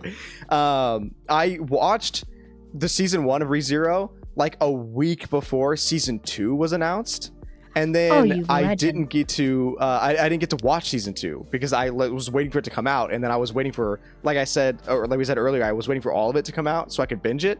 And then all of it came out, and I just haven't had time to binge it yet. I need to finish watching it because, like, I got to a certain point, and it was like, you know, cliffhanger point, and I'm like, I need to watch on, and then I just never got around to watching on. Yeah. What is your first anime that you've ever watched? Do you remember what Fruits Basket. The first? Oh, well, okay. There's two. So the first one is the first anime I intentionally watched for the sake of it being an anime, which was Fruits Basket. The second one was the one I unintentionally watched because my mother went like, "Hey, look, it's a cartoon movie. Here you go," which was 5-year-old me was sat in front of Spirited Away. Wow, real. Oh my god, that's the best that you could have seen. So like I didn't understand anything. I just was like, pretty. Yes, it's so pretty. So I would hire it out from the local video store back when that was a thing. Yeah, Spirited Away is amazing. I love it. It is. I actually a couple of months ago I went to see Spirited Away on stage, like the live stage performance with Christina V. That's sick. I did not know. Yeah, it was really cool. Open thing. I've met. It's here in London. So one time at where did I meet Christina B? I love Christina. I don't remember where I cannot tell you how much I adore Christina. She's such a lovely human being. She was so sweet. And Monica Rial. I met Monica Rial as well at I haven't met Monica. Like she's a sweetheart. No, wait, did I? No, I met Jamie Markey for all of 2 minutes because we all were in a group conversation together.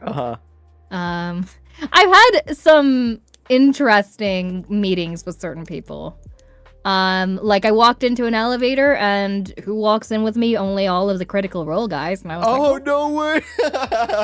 I would have been freaking out.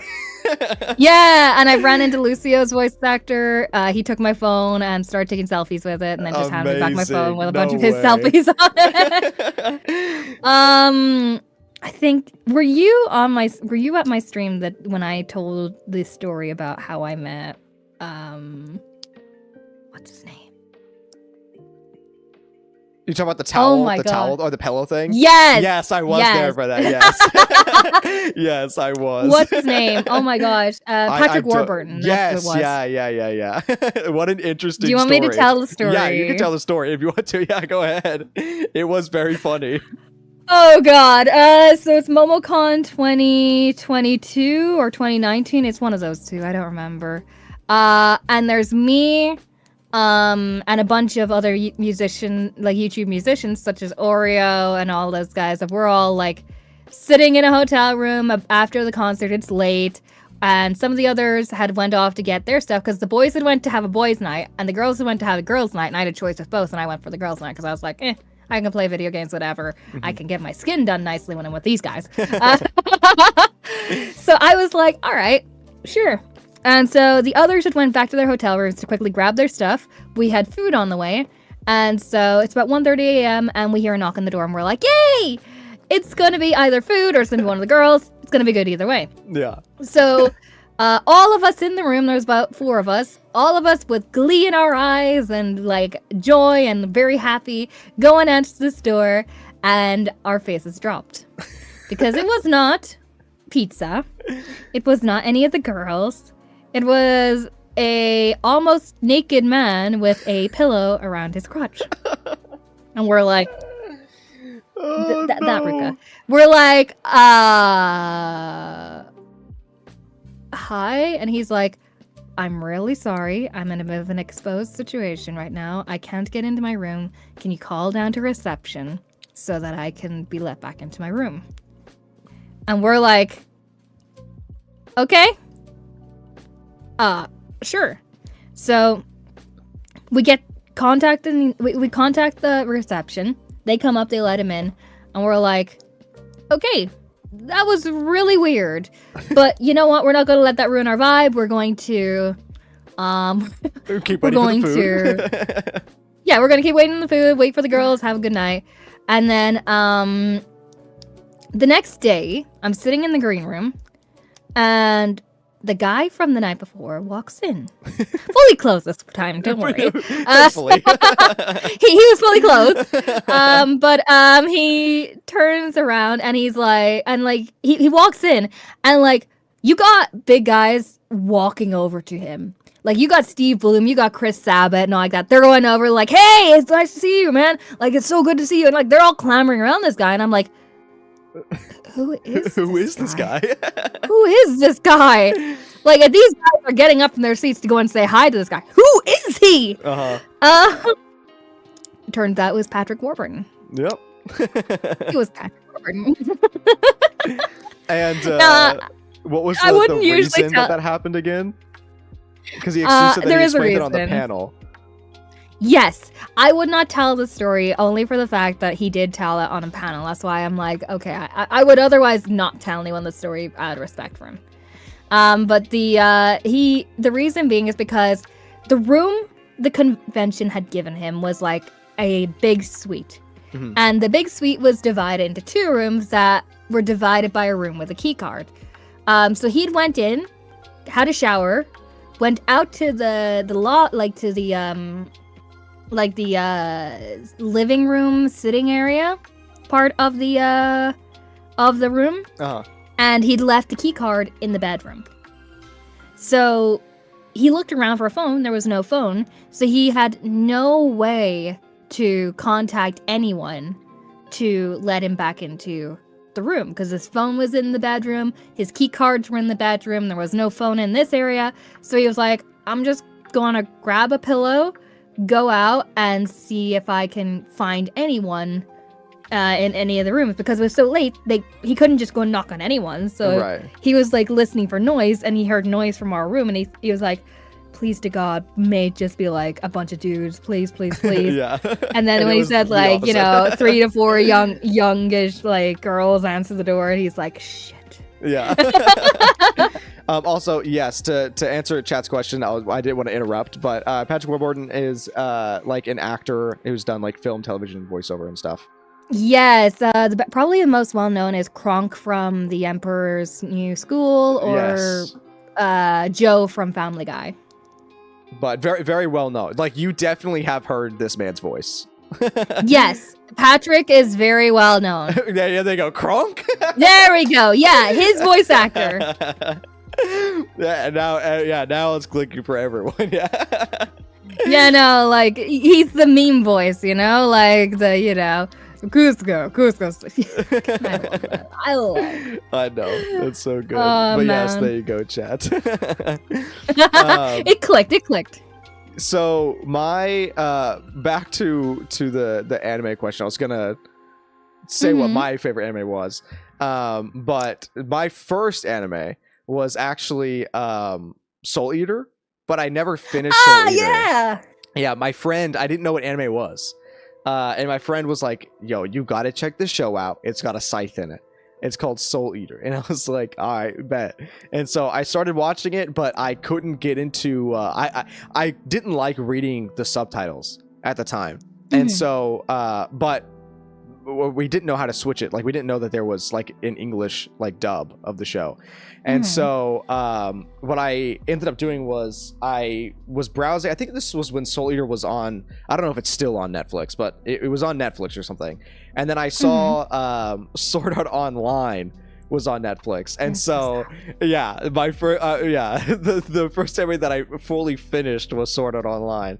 And I will say I did enjoy it up until it switched to like the fairy world. But when it was in like the actual like Sword Art Online area, I did enjoy it. But then that like introduced me into anime, and then I watched Your Lie in April, and that shit is so good.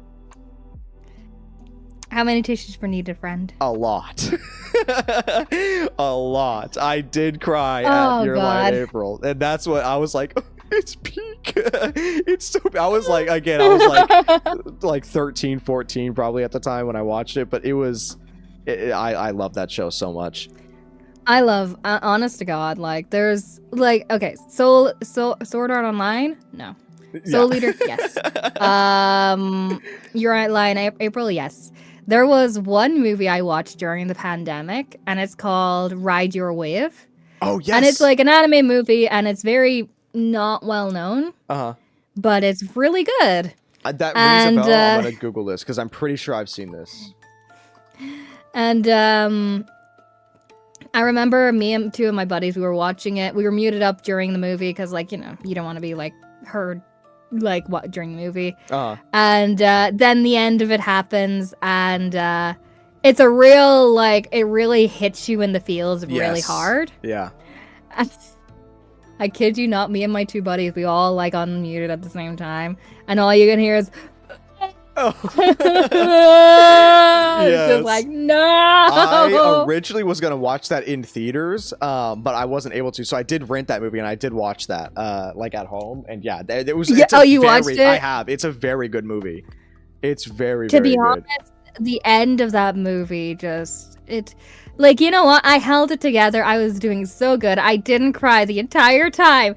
Then that last moment happens, and I was just like, it's also so beautiful. Like, the animation is so good. Yeah, if you guys have not seen Ride Your Wave, do that. I love Belle as well. I love Belle a lot. Watch it. Have you seen I'm sure you have. I can't remember the name right now. A Silent Voice? Yes. Yes. Oh my god, that changed my life. That movie was so good. I love Mamoru Hosoda movies. But like again, have you seen Belle? Belle. Oh, that's the one with where she's like the singer, right?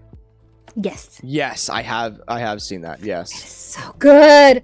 I have that, like, I have most of the songs from that movie on my playlist, and I just love it so much. I remember I saw it originally, like the trailer for it, and I thought it looked really cool because it did the cool like switch, right? Because I was like in the actual like dream world or whatever. It was like the 3D animation, but outside of it, it was the 2D animation. And it looked so cool. Like it was really unique. And then obviously the main song like blew up on TikTok, and it like yeah, it became like a to be honest, it was one of those that like I like, don't get me wrong, I don't think it's a perfect movie. I think that's one thing I will say. It's not a perfect movie. It doesn't have like a perfect resolution or conclusion. Yeah, I did think the pacing was a little off, but yes, I agree with that. But I think overall, like, I just enjoy, like, if they had more time and fleshed it out a little better, I think it could have been really good. Mm-hmm. Yeah, I do think that if it had a little bit more, because it wasn't that long of a movie, was it? It was like only 2 hours, I'd like to say. Was it? Okay, yeah. If they had a little bit longer, I think they could have done a lot more. Yeah, because like it just felt like the ending was very rushed. Yes, it did feel rushed. I agree. And then to answer your question, Purple, yes, I have seen Violet Evergarden. I have not seen the movie, but Violet Evergarden is so good. Have you seen Violet Evergarden? I haven't seen it. No, I seen like one episode, but it was very slow, and I was like, I don't know if this is my vibe. Yes. I have to be in a particular mood for that one. That's okay. Fair. It does pick up like in the later episodes, but I mean, it is like one of the things about Violet Evergarden is how beautiful the animation is. Like anytime they do like a close-up shot, and like with like the eyes or the like the arm or whatever, it's so oh my god, it kind of reminds me of how Attack on Titan used to do like the eye details back with the original studio. Yeah. Also, Zeta, I remember that because I used to do these back then, so I would focus on those eye shots. Oh really? Yes, I used to do A and B's back when I was a teenager. Amazing. Oh god, no. Were they what made you want to start doing A and B's? Well, I couldn't do voice acting, and I wanted to do something with anime, and I was like, fuck it. What did you edit with? Like, God, it was like this free video editing software that was so basic that whenever I showed it to the people who would use, Vegas and all those ones, they were like, what the fuck? And I'm like, but no, but actually, I carried that skill over to some of the work I done for DA games. Oh, okay. Because I used to be the editor for the background, like montages / like footage collages and all like that for the music videos. Amazing. So yeah, because when I pirated like the Premiere like way back in the day. Gotta admit, yeah. I know that's what we should do. I don't want to support Adobe if I'm being honest, but yeah, have you used nowadays they've got what you call this Houdini, DaVinci. Oh yeah, what is Houdini? Is that DaVinci's really good, yes, and they will let you go for DaVinci. You've got a free version and you've got a paid version. And the free version's pretty solid on its own. And you can just you can import the controls from Adobe or anything that you've used. Oh, okay. Amazing. That was actually the biggest thing is like, I didn't want to have to relearn a whole new software. Because like I've spent so much time and like you still have some learning to do, but once you learn where they've kind of like crossed things over, you're like, easy. Finn, raw. I love DaVinci. Yes, I'll need to check it out. Because I don't. Also, Premiere's just ass. Premiere crashes so many times when I'm like editing videos. I used to use Premiere quite a lot actually, but I just don't have it on my computer anymore. I used to use. I think the first one that I actually used was Sony Vegas, or like Vegas Pro or whatever. That was one I just. I looked at that one, tried it twice, and went like, nope. Yeah, it was rough. That was when I was like 13, so I didn't even know. I had no idea how to use software really. Still, I would like it was so confusing to me. Da Vinci Gang stand up. All my boys use Da Vinci. I did not know this. Well, you know what you need to do. I know. I guess I gotta switch it up now. I have been trying to learn. Yep, exactly. I want to learn like actual 3D animation so badly, and I have been trying to do like Blender stuff. I know Blender, like I've been on and off with Blender for years, but I so badly want to do like actual, like Dylan Goo. You know Dylan Goo? Yes. Oh my god, I love that man. I actually know a really popular online animator called. I know a couple actually. I know some 2Ds and 3Ds and all like that. I know Coda. Coda Anim. If I look it up, I may recognize, but off the top of my head, you might recognize some of his work. He does a lot of memes. I'll say that. Coda Anim. Hold on. It might just be Coda. Yes, it is. Yeah, it is just Coda. I do see it though. There's. Yeah. Yeah. I know him. I know him in person. He's a funny dude. And then I know Oblivion Fall as well. So, because like he's worked on DA games. Amazing. Yeah, I've because I'm awful at like actually drawing. Like I've been trying to get better at art, but it's one of those things where you actually need to be. It sounds like you're trying everything right now. I know. I stopped. I literally have it right next to me. The sketchbook. I keep trying to do so many things because I wanted to get better at my 2D art to be able to do like storyboards for my 3D art. But like the most recent one was literally a month ago. But it was this. It was that right there. Oh, I don't even know if it'll load. There you go. Oh, that's cute. Yeah, it was. I obviously I had a reference. I see that eye inspiration. I see the eye inspiration. But it's hard. Being consistent with something is difficult. Oh, absolutely. Like I could show you the artwork I've done, and like it's very inconsistent. Yeah. Hang on. Do I think I have a drive. Do it. I have it somewhere. It's been a couple of years, by the way, so I don't do art anymore. Yeah, I don't blame you. It's something that it's hard to find time to do stuff. But honestly, like if you just do it for like 5 minutes, like I feel like it would over time, like five minutes adds up. Yeah, I do a PewDiePie. Yeah, that's the one there. Like I used to just draw and draw. Chad, do you have any other questions about voice acting or anything while they pull that up? Anything? Thank you again for coming on stream. I appreciate it. It's oh god, yeah, no, it's my honor. Like the fact that I'm here, I'm like, hello. Again, we're just chatting at this point. We're like, all right. Favorite accent? What is your favorite accent? To perform in or just in general? I guess both. Nelsie says, "How are you so amazing?" Huh? Huh?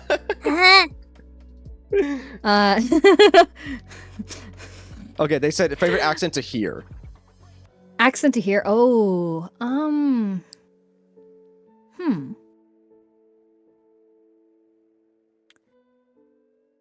don't know. Like, I think sometimes I just love hearing the natural Irish, like Southern Irish. Yeah.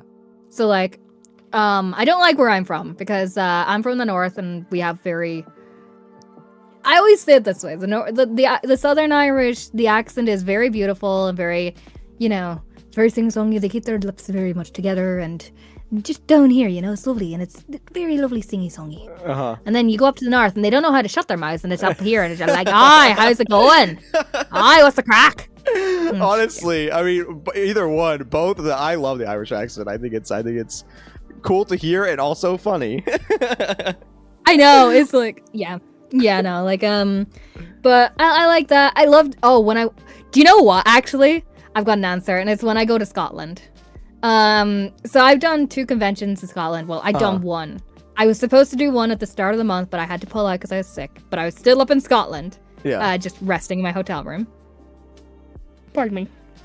And I love when you're like talking to them like that. Like you have to so whenever I'm at my table, if someone wants a print and all I got you ask, oh, you want card or cash?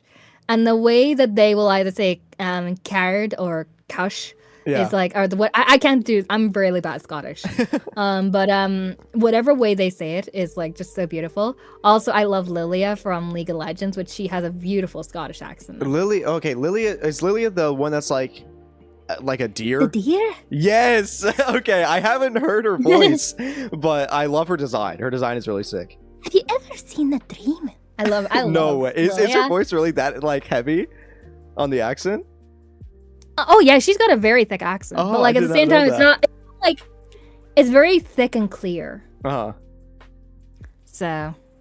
And then I know earlier I asked you what your favorite like character to voice was, but Zeta asked, "What's your favorite line that you've delivered?" Ever or ever? Or you can do with Corin. To be honest, I cannot think. Also, hi, Lauren. Lauren's a really talented artist friend of mine. Hello. Yeah. Welcome in. It is my accent. I don't know. God, do you know what sucks as well? Do you know what? Actually, no, I might have one. It was Hypatia. Hypatia? Hypatia. In Genshin Impact. Oh, okay. Because there is a little line where she goes a little nutty. like and, what kind of nutty are we talking about? Are we talking like insane, like crazy, or? How are you for spoilers? Oh, I'm not like I don't know if I'm going to go back into Genshin, so I'm fine. But with chat, okay. So essentially, you know Scaramouche, obviously. Yes, I do. Yes. So Scaramouche, as part of his like way of like getting the what you call that? The Gnosis. The Gnosis? Yeah. Yes. It's like godhood and all like that, from that there. He's becoming a false god. Mm-hmm. But he invades the dreams of my character called Hypatia. Yes. And he makes her begin to believe that he is the god. Oh, okay, so she starts to she becomes the first follower, and like she starts to worship him. And so, the traveler thinks that, oh, you're finally getting in touch with the Archon, like the real Archon, like that. So yay! And then it's like they play a cutscene, and it's like Scaramouche's backstory, and he's like, wait, this isn't the Archon. Okay, I think I've seen this scene already. Yes. Yeah, okay, I do remember that now. Yes, that was amazing. Yes. And so this is the quote that I'll write on my Hypatia prints, but it's, such a majestic god, such a noble will, such sublime emotion. And it was just like going, like, try not to peek because, like, obviously Discord's doing its little, I'm going to peek. Thankfully, it didn't peek there, so you're good. Yay. Yeah, no, that's amazing. Yay, it is Lauren. Yay. I was like, I hope that's Lauren I know. Yeah, just a random Lauren. I like, wait, because I was like looking like, wait. Were you able to find that that art thing? I think you were trying to pull something up, weren't you? I sent it to you. Oh, did you? I'm the blind. Drive. I'm so blind. You wear glasses and yet you're blind. Like me. I know. I need to get new glasses. My glasses. Yeah, no, I got new glasses earlier this year, and it was like the best investment ever. And you know what? They're pretty much the exact same as my old ones look like. Oh, I would probably not change the frames. I do like my frames. Also, oh my god, colored art. We got colored art.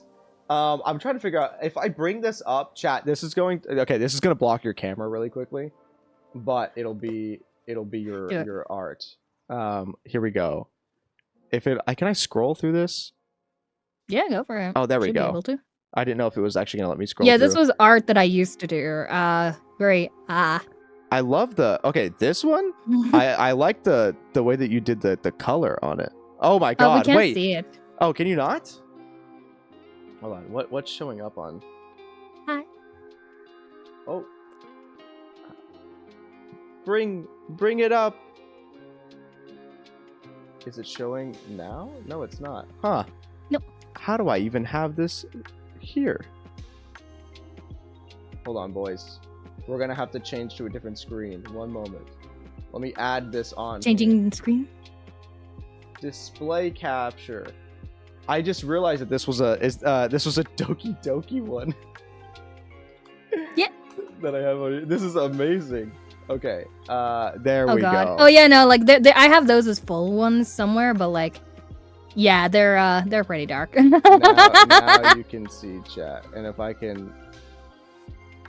Okay. Yeah. Here we go. Hello. Now you can see. This is amazing. Yeah, it is dark. I can see that it has all the things, but this is amazing. I love the way that you actually like had this laid out. Yeah, I tried doing those there for a long while. Those were my Promare ones. Those two. Did you have like a full-on art tablet, or did you draw this on like an iPad? An iPad. Okay, iPad with an iPen. Was it with what's the program that everyone? Oh, I love the red here. Yeah, those are Final Fantasy 14. Those were two friends that there was their Final Fantasy 14 characters. Oh, let's go. Yeah. I use Procreate. Yes, that's the one. Procreate. I've heard so many good things about Procreate. Do you do art for your D&D group then? No, I haven't done art in a couple of years. Oh, that's right. Okay, so hold on, let me quit out of this. We have double U right now. Remove. Okay, there we go. I have to show you this now that I remember it. So my D&D group, we had a campaign where actually the campaign's still going on, but it's on break right now because they're writing the next arc of the story. But cool. the final, like one of the final things that we had was we had a musical episode. And so we do have a couple like artists in the group, and so we structured the entire. We go for how long are your D&D sessions normally? 4 to 5 hours. Okay. Once a week. Yeah. So we start. We do it on Mondays, and we like start from like 5:30, and we go into like 10, or like 10:30, 11. Yeah. And so yeah, we ended up doing like a full-on musical episode, and we did one before, and it was just like a little test run, and it was very fun.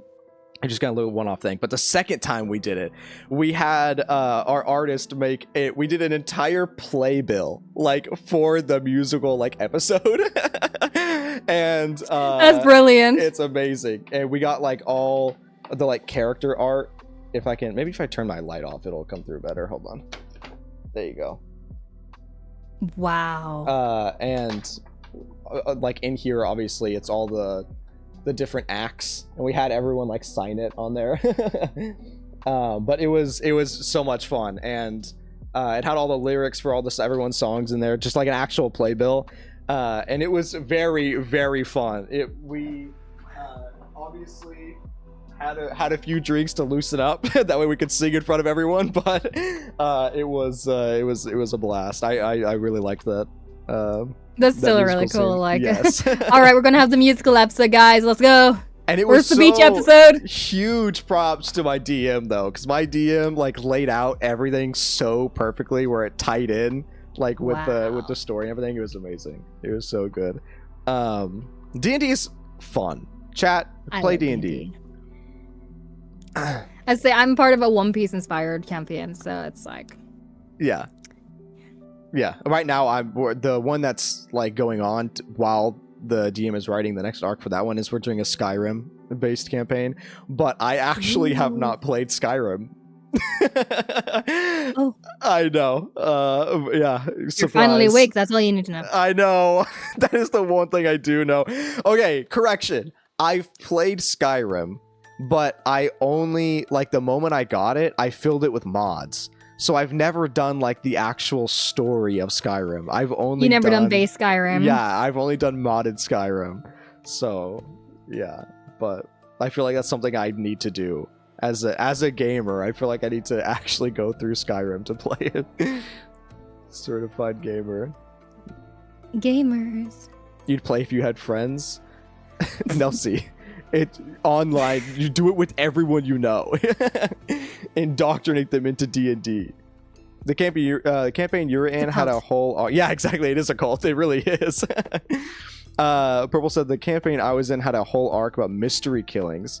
Within 5 seconds, I solved the entire thing, and they hated me for it. Oh no. That's kind of funny. That's what you have to do. You have to ruin the DM's plans. That's like your goal as a player. Oh yeah, no, like I remember one of the characters, he got kidnapped by the Marines. And so my character, so like at this point we were all split up throughout the island. So like we weren't in groups or anything. So it was like my character, who was the captain of the crew, was the only one that realized that this person had been kidnapped. So, you know, like most would normally go and, you know, wrangle the crew, let's go rescue. Nah. My character went like, nah, bitches, I got this on my own. And within like half a session, she'd already broken in, gotten him, gotten out, and gotten away. Let's go. Amazing. I was like, oops. And he was like, you know, I had planned this for to be like 3 or 4 sessions, right? And I was like, sorry. Did you just roll good? Is that all it was? Just roll good. Nice. I rolled good that I could disguise myself, sneak on board, get him out, and then get him away. My rolls are always awful. Like anytime I try to do anything, and I like to cope, I say it's because all my luck goes to gotcha banners for like Zenless and stuff like that. And so when I roll my dice, it's just bad because all my luck. Do you do yours in person or do you do yours? Yes, yeah, we online? do it in person. Yeah, we all meet in person. Cool. There's like, how many of us is there? 2, 3, 4, 5. There's 6 people, including me, okay. and the DM. But yeah, it's a lot of fun. With this campaign, they've been doing for like over. I want to say they've been doing this campaign for maybe almost 2 years. And then I joined in about a year ago. Okay. And yeah, my character is I'm a gorilla man. I'm a Hadozi or whatever the race is. And my like whole shtick is I'm trying to resurrect my dead daughter. And I actually originally played a kobold.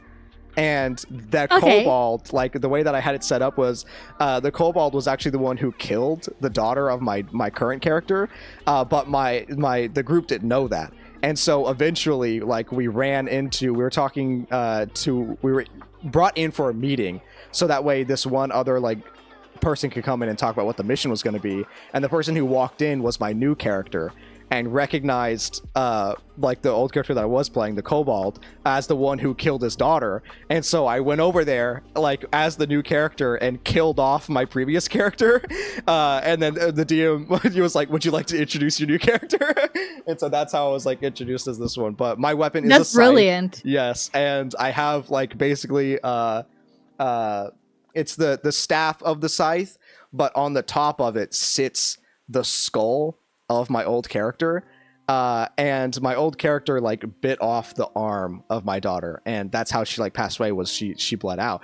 But she basically, it's like she has like a shadowy form that's like haunting me, and so as she floats there, one of the thing with the scythe is I'll swing the staff with the kobold head on it, and it'll bite the shadow off of her arm, and the shadow will like seep like blood and form the blade of the scythe, which is very similar to in like Guilty Gear. It's like the intro for Testament. If you know Testament. I know of Testament, so yes.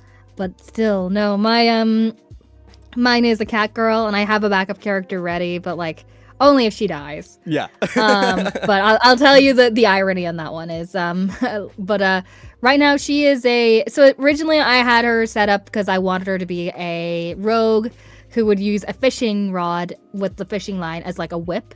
Uh-huh. But then it just turned out that it was more beneficial for her to use her actual like cat claws. Oh, okay. So. I mean, you can still do both. The cat claws are more effective. Yeah. But my backup character is her twin brother. Oh, nice. But the tragedy is, so he's currently out on the seas looking for her. Oh, okay. And if he is introduced into the main campaign to take over for her, it's because she's dead. Interesting. That's sick though, because that's not like a situation where you have to bring in your backup character, but your backup character is already in the campaign technically, like just trying to find like... Yeah, we all have our backup characters, so like basically if there's a week that like maybe two of us can't be there but the others can be and the others want to run campaign, we'll do the backup campaign, we'll call it, which is all the backup characters. Oh, okay, that's sick. That's sick. I love that idea. It's just an idea, Yeah. so it was like, actually this works really well. Yeah, that's amazing. I love that. Yes. Nelsie asks, do you guys read is it man? I can never pronounce this correctly. Yes, Manhwa? Manhwa. Manhwa. Okay, I do not, but you do. So I do. What is your favorite? Ooh, there's a couple I like.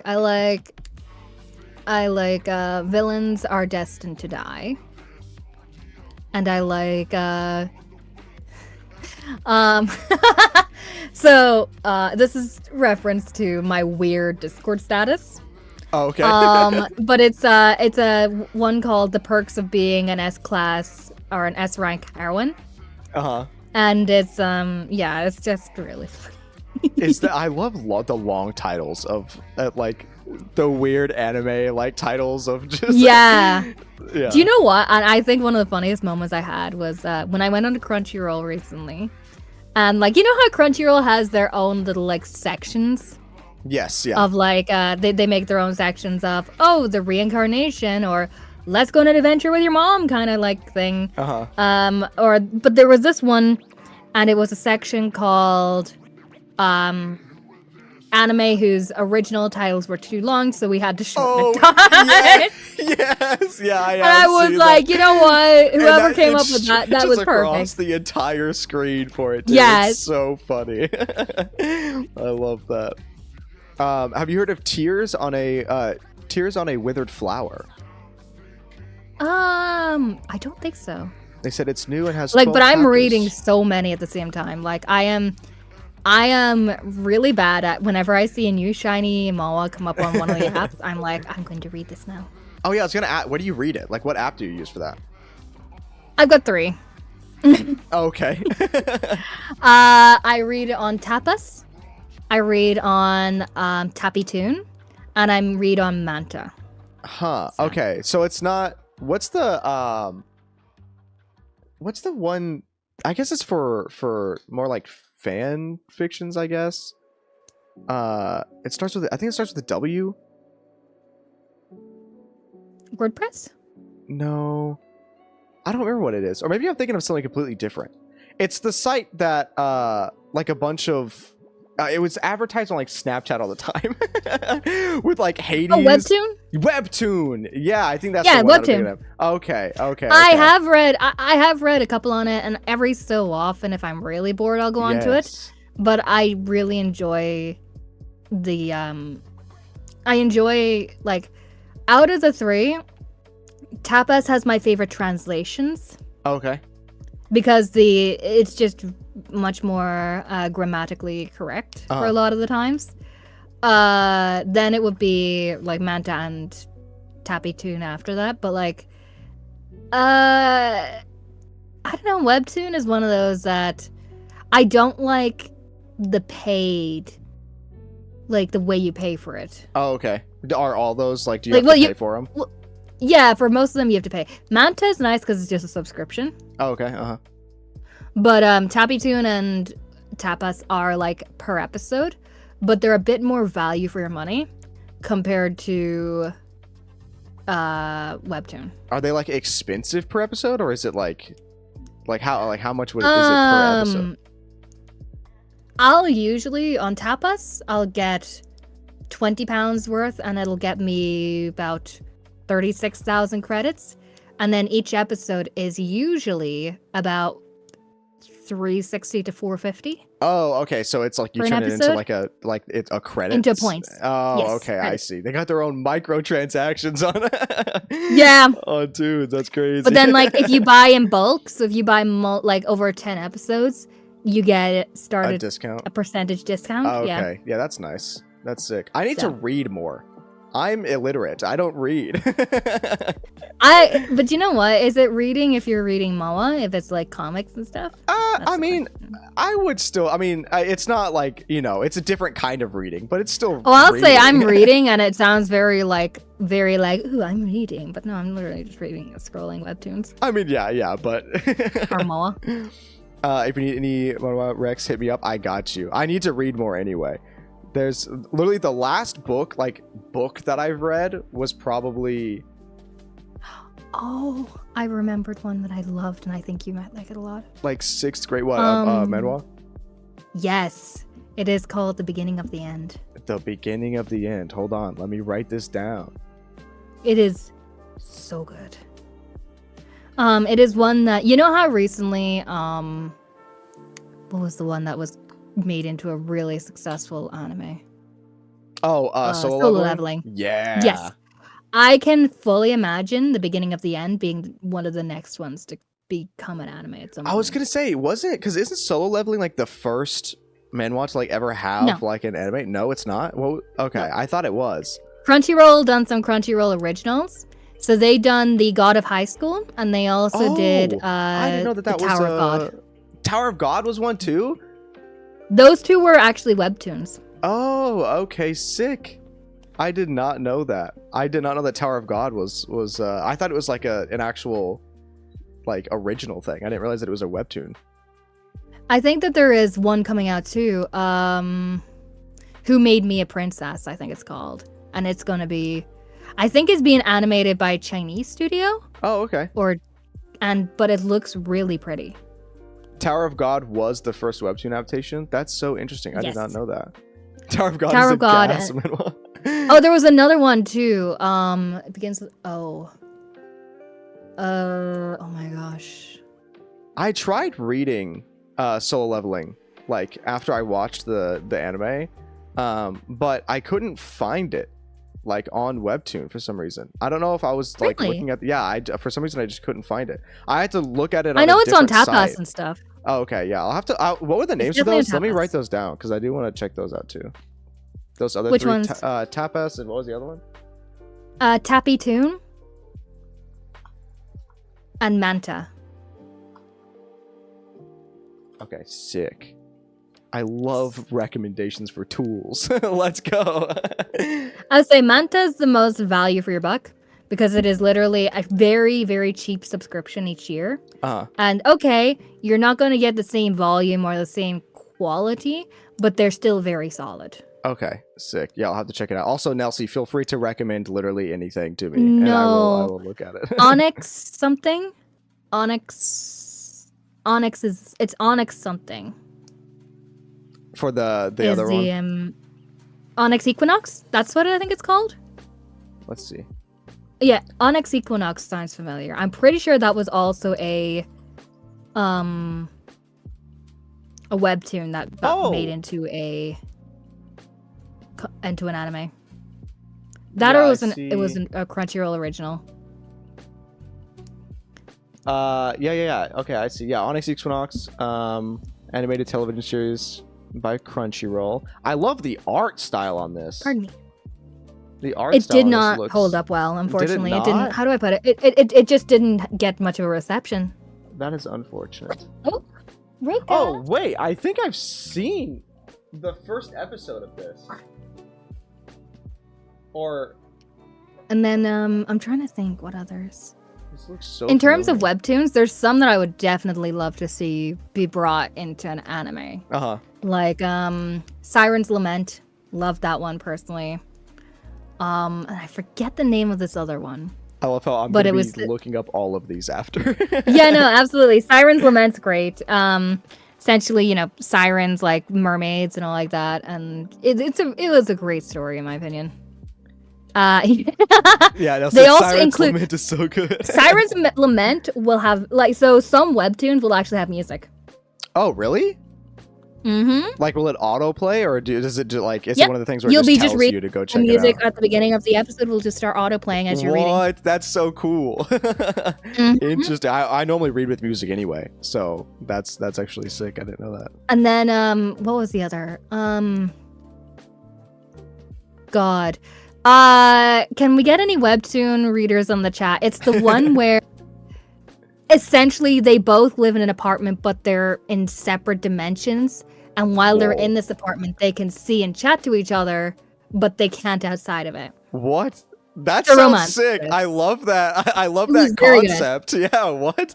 Hey, chat, find that one. I want to read that one. I know. That I'm one trying to sounds remember. so It was a sick. very popular one. It was very popular. I'm going to have to look that one up. I'm trying to love that remember the name concept. of it, though. But there's been... they've made webtoons as well based upon K-pop groups. Okay, I have heard that, but I haven't like actually gone into webtoon enough to like actually see any of them. You recognize the premise, Because but forget do the you know what's name? maddening? No. Is that I remember the song from that webtoon. Like it was The one with the apartments? Yeah. I remember that one so much. Let me see if I can look it up. So I am gonna bring the conversation back. Freaking romance. That's it. Oh wait, what is it? Freaking romance. What a name. Freaking romance. Ooh, a sexy supernatural story about being out on your own. So, who is messaging me? Okay, I'm gonna look into that because I do like the concept of that. That is sick. But yes, I am going to bring the topic all the way back to Zenless, because there was other. Oh yeah, if you need to respond, you said someone's messaging you. Yeah, no, I had to message someone. Yeah, no, you're good.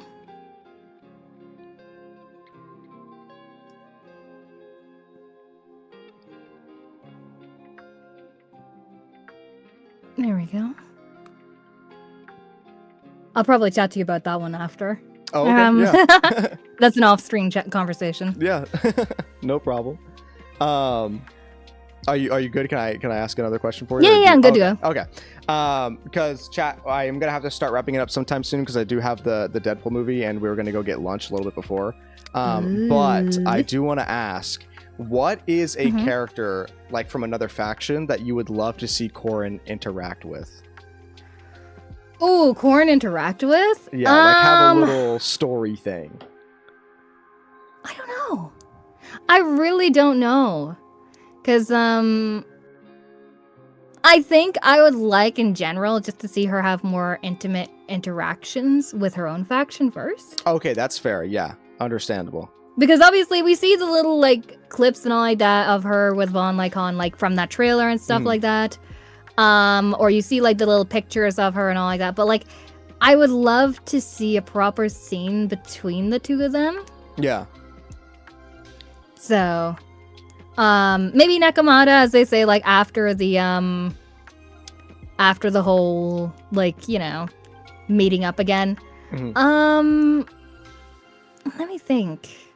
Nekomata would be cute. I do agree, though. I do think that I would like to see a little bit more like intimate things within like the faction of Victor House Gaming Company, because because like there's chapters... such great ones. Yeah, there's such great ones for the others, but with this one, it was very focused on the scenario. Yes. Rather than the characters and their bonds. Yes, real.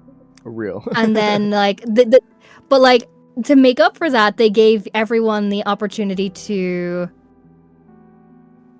make up for it after, like with the agent missions. Except for Corin. Yes, yeah. Because the because, agent like, missions obviously are the rest only of the the S rank. they're all S classes are the Yes. others. So they get their own stories. Yeah. It's actually, and Ellen doesn't have one yet either. Ellen doesn't have an agent mission, which was interesting. I was surprised to see that the first limited character didn't have her own like agent mission. Yeah. But yeah, no, I agree. I think I actually did not realize that until you pointed that out. But yeah, the chapter for Victoria Housekeeping was a lot more focused on the actual like situation than it was like the actual faction interactions. So yeah, that'd be sick. Oh, Nelsie, yes, actually, yes, I agree. Corin interacting with the future idol faction, I think that would be really I know, cute. I had that thought too, but I don't know. Like, I don't know much more about them, so yeah, we'll wait and see, I guess. Oh yeah, that's another interesting thing for chat to know, that you guys don't know like a lot more information than we do. Like, even though that you voice the characters, like, you know pretty much just about the information that we have. Yeah. Yeah, no, and if I did know, I wouldn't be allowed to say. Right, yes, exactly, yeah. And that's another interesting thing. I very much do not know much more. Yeah.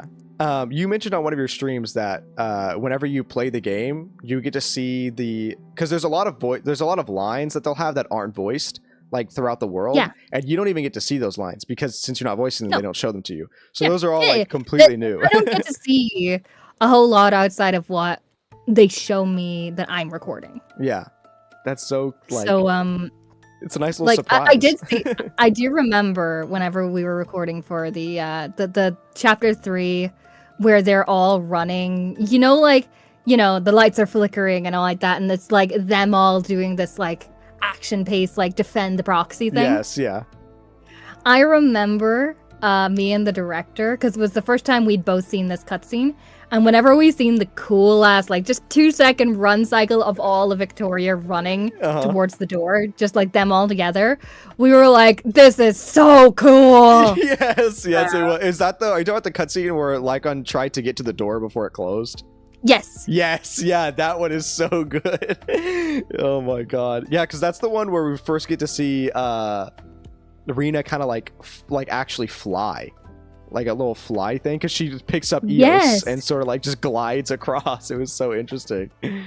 Like she's I like there was there was a couple of scenes that like I wish I would have done better in myself. But that's just me being really critical on myself. Yeah, I will say, I think literally, I don't think there's ever a scene like in Zenless with any of the characters where I thought the voice line wasn't like the best it could be.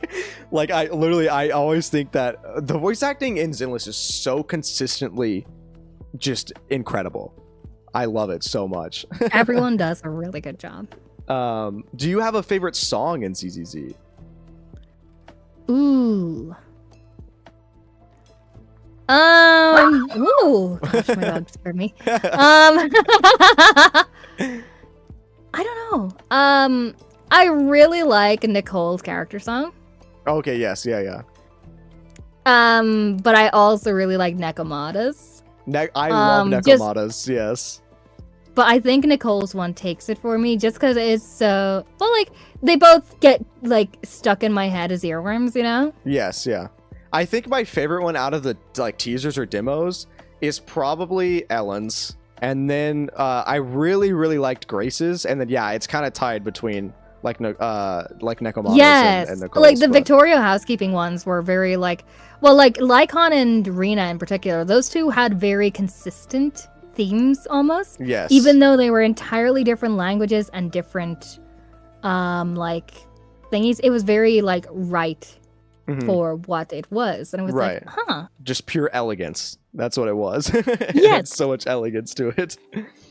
Yeah, no, like, but like also the guitar and Lycon's like, oh, I know, that did go crazy. When that first kicked in, when I was watching that one, it was so good. And like you heard then the vocals come in, you were like, oh yes. yeah, go off.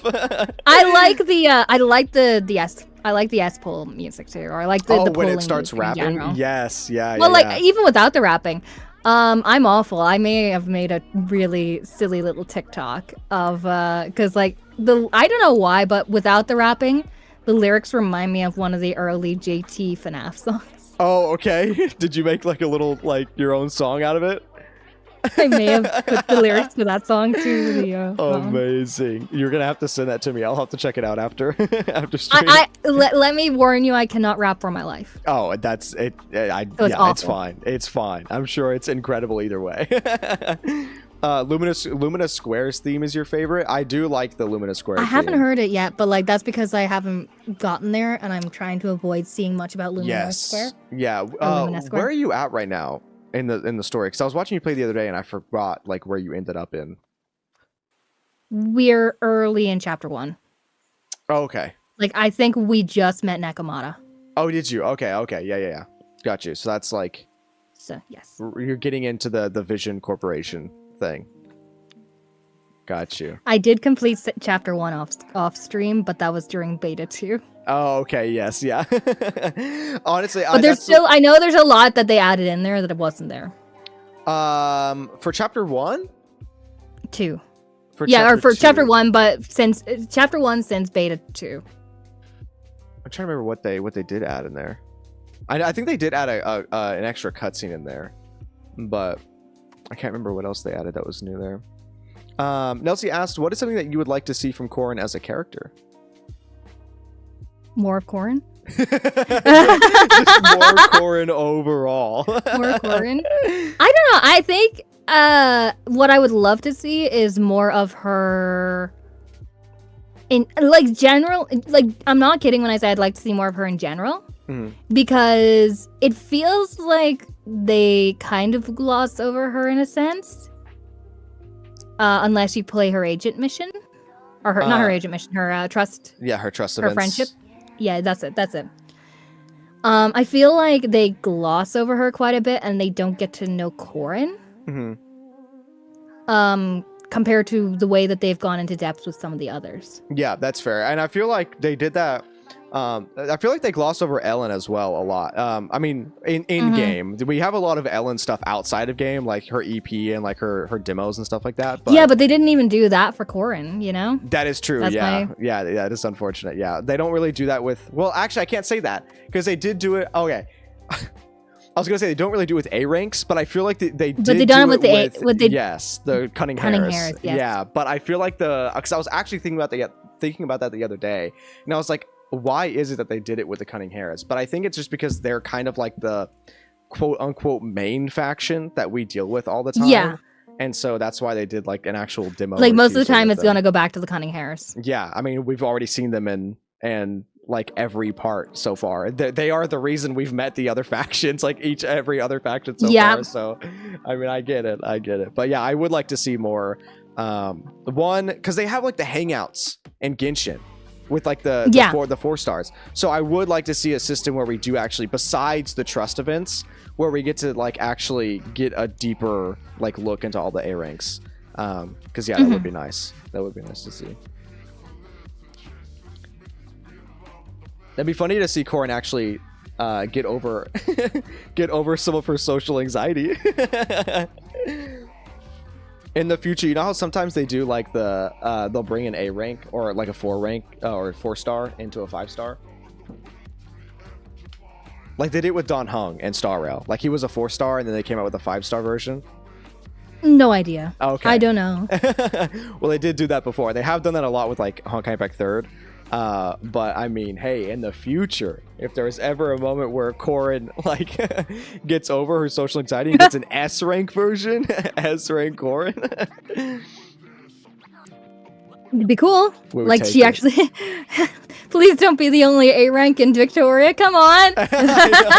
It would be cool to see them. I was always wondering if they would add like other characters to factions that we already know, because like with the Cunning Harris, they did add Nekomata in because technically she wasn't like a part of the standard cast, but that's like the only faction that they've done that with. But Sons of Caldone, in the trailer we saw that the Sons of Caldone is like the only faction that has like five members in it. Everyone else kind of has like 4. But yeah, I mean it would be cool to see like if they add more members to the things. Yeah, like because as you say, I thought it was a case of only 4 members of faction. That would be it. But then Sons of Caledon, it looks like they've got 5, and I'm like, Yeah, I was exactly like that. I'm pretty sure I did that exact movement when I saw that they had 5. It's weird. So we'll see. Yeah, I mean, I know because we still don't trigger, please. Yeah, I mean, it'd be cool to get trigger in. I mean, there needs to be more in Obel Squad with Soldier 11 because Soldier 11 can't be alone. We'll see. We'll see. So sad. We can only hope. I know. All right, chat. I am gonna have to start wrapping it up because I have to go get some food with my boys before we go and watch Deadpool. But I do want to say thank you again for coming out to the stream. Well, thank you for having me. Of course. I'd love to have you on again at some point. It was very nice to have you here. I'm a nerd. And let me pull up your Twitter. Is it cool if I plug your Twitter to chat? That way they can follow you and and go for it. Updated. Okay, perfect. Yeah, I am a bit of a Twitter head, so I'll be on there quite often. I did mention this earlier to Azrael, and I think Azrael mentioned it in stream earlier. If you guys do want to see me at a convention near you, I've put out a tweet a couple of days ago announcing a new convention agent or representation. And so if you comment on that there post with tagging whatever cons are near you or you'd like me at, that way they can, my agent knows that you guys want me there and the cons know you want me there, and it helps everyone, Yes. And then so also Mom's account, don't worry. I saw the recommendations. I will definitely check them out, don't worry. And then so yes, that's the link to Chloe's actual Twitter account. But then for that post that they just mentioned with being able to tag the different cons, that way Thank you so much. Their agent can see it. That is the actual post. So make sure to check that out, and also, again, tag any of the nearby cons or anything that you'd like to see them at. But yeah, so thank you again for joining for the 3rd time. I'm gonna say it again. Thank you for having me. Yes, of course. And chat, I hope you guys enjoyed this little very special thing. But I will see you guys next time. See you later. Bye.